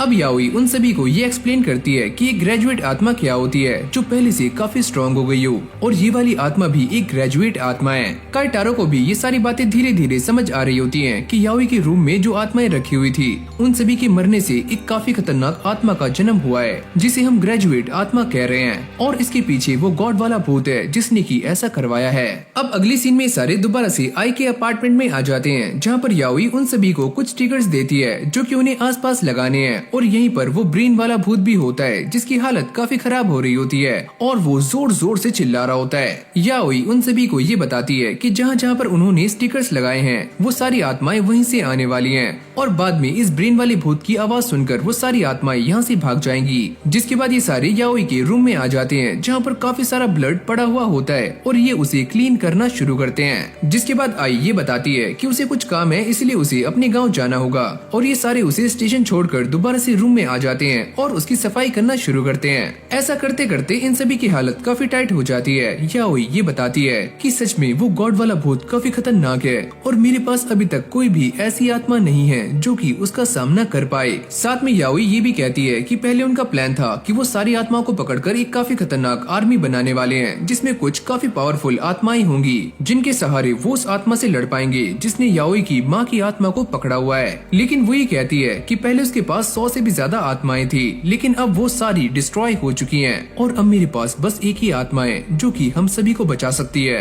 और वो है ग्रेजुएट आत्मा। ये सारी बातें सुनने के बाद काइटारो याओई से ये पूछता है तो ऐसे हमें कितनी आत्माओं को पकड़ना होगा जिससे हम एक काफी स्ट्रॉन्ग आर्मी बना पाए। याओई उससे कहती है कि मुझे इससे कोई भी डर नहीं है क्योंकि मैंने इससे भी खतरनाक एक गॉड आत्मा को पहले ही मारा हुआ है। ये सुनते ही काइटारो काफी हैरान हो जाता है। याओई ये बताती है कि पहले उसने जिस गॉड आत्मा को हराया था उसके लिए उसे 3 ग्रेजुएट आत्माओं की जरूरत पड़ी थी, लेकिन ये वाली गॉड आत्मा काफी स्ट्रॉन्ग है तो उसे हराने के लिए कम से कम 6 ग्रेजुएट आत्माओं की जरूरत पड़ने वाली है। याओई ये बताती है कि उसके पास टोटल 3 ग्रेजुएट आत्माएं हैं और एक और जो कल ही ग्रेजुएट हुई है, और उसने काफी सारे बुद्धास के स्टैचूज को आपस में लड़वाया जिससे उसके पास एक और ग्रेजुएट आत्मा आ चुकी है जो कि इन सभी से भी काफी स्ट्रॉन्ग है। यानी कि अब इन सभी के पास टोटल 5 ग्रेजुएट आत्माएं हो चुकी हैं और अब इन्हें बस एक की तलाश है। जिसके बाद याओई अपने लैपटॉप को बाहर निकालती है और उन सभी को वो सारी जगहें दिखाना शुरू करती है जहाँ पर ये सारी आत्माएं मिल सकती हैं, और इन सभी के लेवल्स पहले से ही डिफाइन है।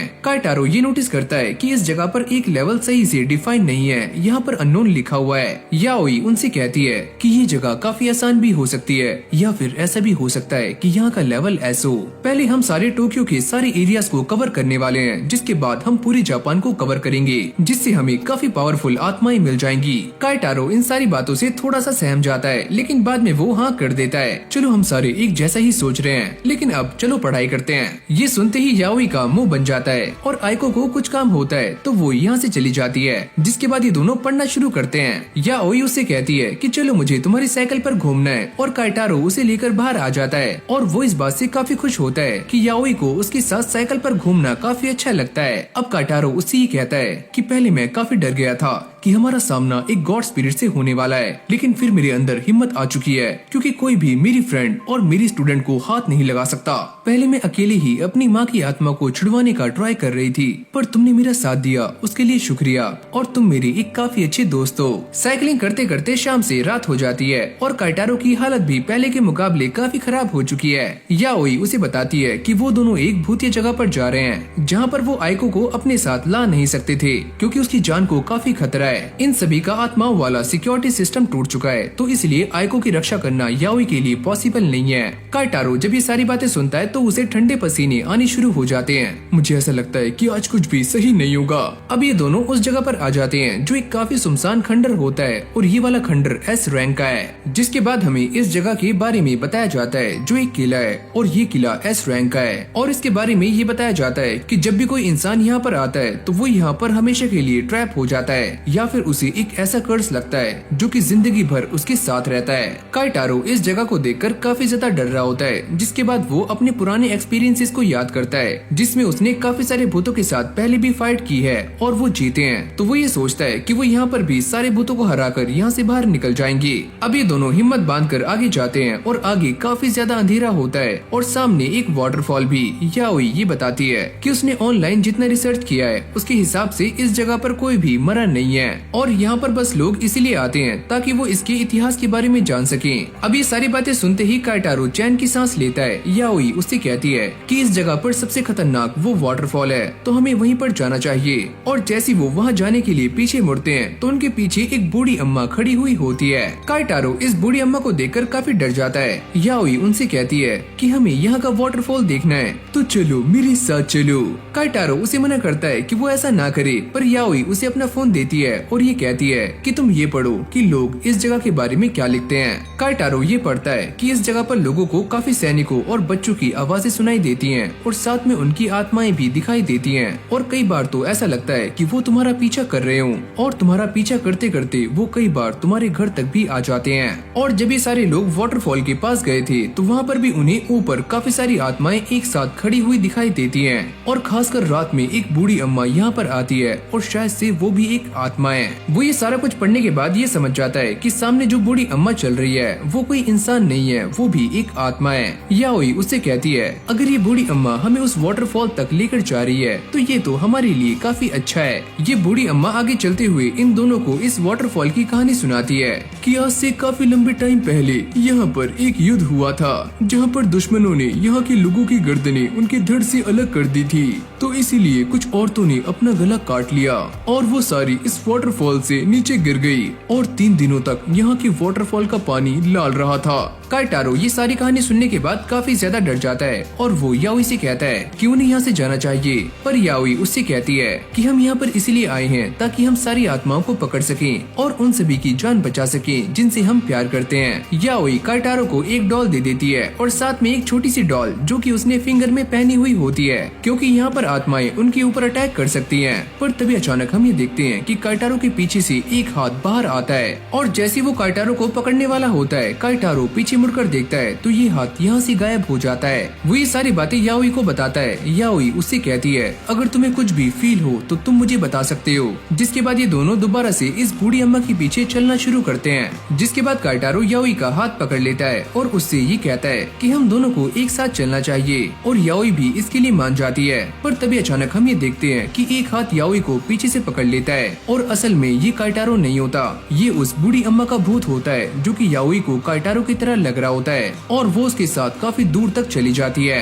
काइटारो ये देखकर काफी शॉक्ड हो जाता है कि उसके पास ना तो वो बूढ़ी अम्मा है और ना ही याओई और उसे अपने पीछे कदमों की आवाजें आ रही होती हैं, जिसको सुनकर उसकी काफी ज्यादा फट जाती है और वो यहाँ से भाग जाता है। फिर हमें दिखाया जाता है आइको को जो अपना सारा काम खत्म कर चुकी है और अब वो काइटारो की लोकेशन ट्रेस करने का ट्राई करती है, पर वो ये देखती है कि इस किले में उसकी लोकेशन सही से काम नहीं कर रही है। काइटारो याओई को ढूंढने का पूरा ट्राई करता है पर वो उसे कहीं भी दिखाई नहीं देती और याओई इस नकली काइटारो के साथ होती है और वो उससे ये पूछती है कि वैसे तो ऐसी सिचुएशन में तुम हमेशा ही डरे रहते हो पर आज तुम शांत कैसे हो। और अगली पल हम ये देखते हैं कि याओई जमीन पर पड़ी हुई है और उसके सामने वही बूढ़ी अम्मा का भूत है। काइटारो अब भी याओई को ढूंढने के लिए यहाँ वहाँ भाग रहा होता है पर उसे याओई कहीं भी दिखाई नहीं देती। पर तभी अचानक से उसके सामने काफी सारे भूत आ जाते हैं और एक भूत उसके सामने आकर काइटारो को पकड़ लेता है और साथ में याओई की डॉल भी उससे छीन लेता है। काफी सारी लड़कियां अपने गले को काटकर सीधा वाटरफॉल में छलांग लगा देती हैं।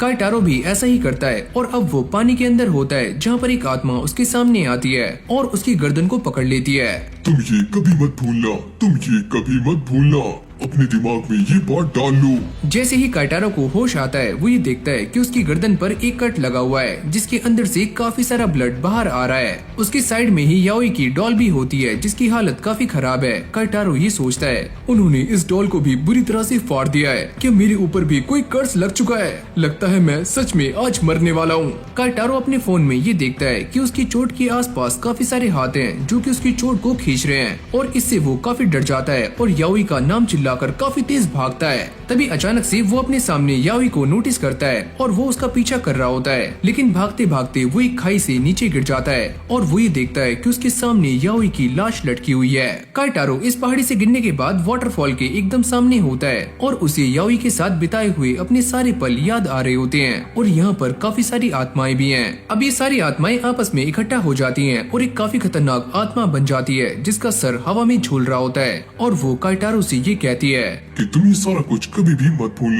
भूलना और मैं तुम्हें ये भूलने नहीं दूंगी। तुम हमेशा ही यहीं पर ट्रैप हो जाओगे और मरने के बाद भी यहाँ से बाहर नहीं जा पाओगे। काइटारो याओई की बातों को याद करता है कि उसने उससे कहा था कि यहाँ के भूत तुम्हें ट्रैप कर सकते हैं, तो तुम्हें उनसे बचना होगा। काइटारो ये सोचता है कि ये सारी मेरी ही गलती है और मेरी ही लापरवाही की वजह से मुझे ये कर्ज मिला और याओई मारी जा चुकी है, ये सारी मेरी ही गलती है। पर तभी अचानक से याओई की एक फिंगर हिलनी शुरू हो जाती है, यानी कि याओई अब भी जिंदा है। जिसके बाद ये बूढ़ी अम्मा का भूत याओई की फिंगर पर लगी हुई इस डॉल को खाने का ट्राई करती है, पर तभी अचानक से याओई अपनी फिंगर को इसकी आंख में घुसा देती है, जिससे इसे काफी दर्द होता है। अयो अम्मा, ये तूने क्या कर दिया? और इस अम्मा को ये बात समझ नहीं आती कि याओई उसके कब्जे में फंसी हुई है, तो वो अपना हाथ मूव कैसे कर पा रही है। अगले ही पल हम ये देखते हैं कि इस बूढ़ी अम्मा के द्वारा बनाया गया इल्यूजन पूरी तरह से खत्म हो जाता है और याओई को काइटारो की चिल्लाने की आवाजें आनी शुरू हो जाती है, जिससे याओई पूरी तरह से होश में आ जाती है और ये बूढ़ी अम्मा उसे देखकर काफी डर रही होती है। और जैसे ये इल्यूजन दोबारा से याओई को पकड़ने वाला होता है तो याओई उसे एक ही झटके में डिस्ट्रॉय कर देती है, जिसको देखकर इस बूढ़ी अम्मा का भूत यहाँ से भागने का ट्राई करता है, पर याओई उसे काफी जोर जोर से कोड़े बरसाती है और उसे इस पेपर डॉल में कैद कर लेती है, यानी कि एक का काम खल्लास। याओई ये सोचती है कि उसके हाथ पर लगी हुई इस डॉल ने और काइटारो ने उसकी जान बचा ली, और अगर ये डॉल ऐसा ना करती तो सारी दिक्कतें इस डॉल के ऊपर आने वाली थी और इसे काफी नुकसान होता।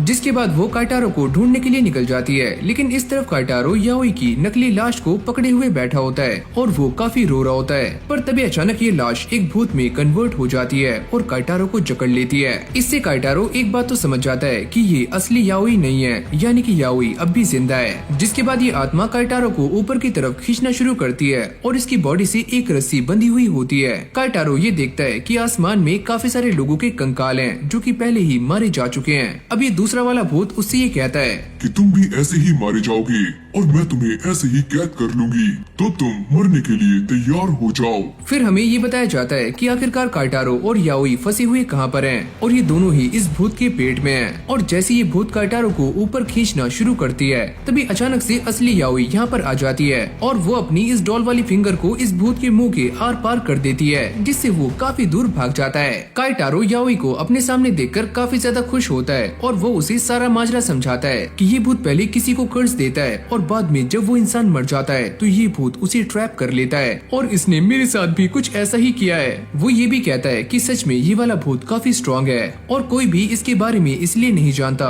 क्योंकि जिसने भी इसे देखा है वो आज तक जिंदा नहीं बचा है। याओई अपने हाथ में लगी हुई इस फिंगर वाले डॉल को देखती है जो कि कांप रही होती है, जिससे याओई को एक बात क्लियर हो जाती है कि सच में ये वाला भूत काफी स्ट्रॉन्ग है और काइटारो एकदम सही बात कर रहा है। काइटारो को ये बात समझ नहीं आ रही होती कि वो इस काफी खतरनाक भूत को हराने वाले कैसे हैं। और तभी हम ये देखते हैं कि याओई अपने ग्रेजुएट भूत को बाहर निकाल लेती है और उसे एक काफी खतरनाक वेपन की तरह इस्तेमाल करने वाली है जो कि जंजीरों से बंधा हुआ है। जिसके बाद वो यहाँ पर एक काफी खतरनाक साधु वाले भूत को समन करती है जो कि आते ही मंत्र पढ़ना शुरू करता है। याओई काइटारो को ईयरफोन्स दे देती है जिससे उसके मंत्र उसे सुनाई ना दे। जैसे जैसे ये साधु वाला भूत मंत्र पढ़ रहा होता है तो आसपास की सारी आत्माएं इसके अंदर खिंचनी शुरू हो जाती हैं और साथ में सारी चीजें बेहोश हो रही होती हैं। ये सारा कुछ देखकर इस किले वाले भूत की फटनी शुरू हो जाती है, जिसके बाद वो इस साधु वाले भूत की गर्दन काट देती है, लेकिन अब भी ये आवाज आनी बंद नहीं होती। ये भूत इस साधु को रोकने का काफी ट्राई कर रही होती है और उसका जब्बाड़ा भी तोड़ देती है, लेकिन तभी अचानक हम ये देखते हैं कि आसपास जितनी भी चीजें बेहोश पड़ी होती हैं उन सभी के अंदर से यही मंत्र बाहर निकल रहा होता है। इससे वो किले वाली भूत काफी गुस्से में आ जाती है और सभी को मारना शुरू करती है, लेकिन अब भी एक गिलहरी बच जाती है जो कि उस साधु के कब्जे में है और वो मंत्रों का उच्चारण कर रही होती है, जिससे इस भूत को काफी तकलीफ होती है। अब आसपास की सारी आत्माएं इस किले वाले भूत में आनी शुरू हो जाती हैं और वो काफी तड़प रही होती है और यहाँ से भाग जाती है। काइटारो को ऐसा लगता है कि वो इस साधु वाले भूत से भाग रही है, पर याओई उससे कहती है कि ऐसा कुछ भी नहीं है, ये आसपास की उन सारी चीजों को ढूंढने के लिए जा रही है जो कि इन मंत्रों का उच्चारण कर रहे हैं। और अगर इसने उन सभी को मार दिया तो ये साधु वाले भूत को भी काफी आराम से मार सकती है। ये दोनों भी उसका पीछा करते करते एक जगह पर आकर रुक जाते हैं जहाँ पर ये किले वाली भूत उनके सामने खड़ी हुई होती है। काइटारो उसे देखकर ये सोचता है कि इसने अपने कान बंद क्यों नहीं किए, क्या इसे मंत्रों की आवाज नहीं आ रही है। जिसके बाद वो इन दोनों को देखकर एक काफी क्रीपी स्माइल करती है और खुद भी मंत्रों का उच्चारण करना शुरू कर देती है और उसकी गर्दन से काफी ज्यादा ब्लड बाहर निकलना शुरू हो जाता है और वो इस लड़ाई में हार जाती है। याओई उसके पास जाती है और उससे ये कहती है कि तुम्हारे पास दो ही ऑप्शन है, या तो तुम मारी जाओ या फिर मेरी गुलाम बन जाओ। और आखिर में याओई उस भूत को अपनी डॉल में ट्रैप कर लेती है। पर अगली पल हम ये देखते हैं कि काइटारो भी इन्हीं मंत्रों को पढ़ना शुरू कर देता है। अब्बा डब्बा छप्पा, अब्बा डब्बा छप्पा। तभी याओई अपनी फिंगर वाली डॉल को उसकी जीभ में घुसा देती है और उसकी जीभ पकड़ लेती है ताकि वो इन मंत्रों का उच्चारण ना करे, वरना वो भी मारा जा सकता है। याओई उसे बताती है कि ये साधु वाला भूत किसी भी इंसान को 20 सेकंड में बेहोश कर सकता है, यानी कि हमारे पास बस 20 ही सेकंड है इसे लॉक करने के, वरना हम दोनों भी बेहोश हो जाएंगे। जिसके बाद ये दोनों इस साधु वाले भूत की डॉल को बांधना शुरू करते हैं और इनके पास टाइम भी काफी कम होता है। काइटारो को ये समझ नहीं आता कि वो इसे इतने कम टाइम में कंट्रोल कैसे कर सकते हैं। याओई इस भूत को रुकाने का ट्राई कर रही होती है ताकि वो मंत्रों का उच्चारण ना करे। काइटारो के पास भी टाइम काफी कम होता है, लेकिन आखिर में ये दोनों उस भूत को लॉक करने में कामयाब हो जाते हैं और चैन की सांस लेते हैं, वरना आज तो ये मारे जाते।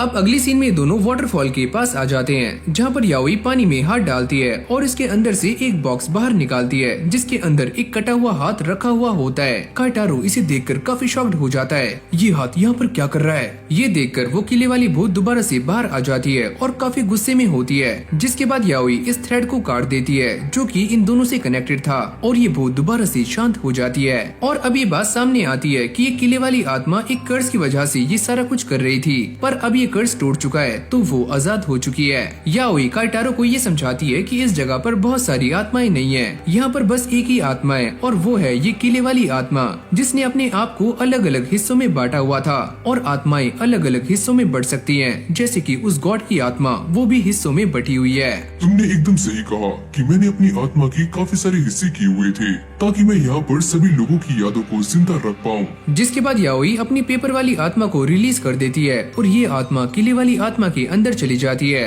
और ये बूढ़ी अम्मा यहाँ से भागकर कल्टी मार लेती हैं। याओई को ये बात समझ आ जाती है कि सारे फसाद की जड़ ये हाथ है और उन्हें इस हाथ को काफी दूर ले जाकर गाड़ना होगा ताकि दोबारा से किसी आत्मा पर कर्ज ना लगे।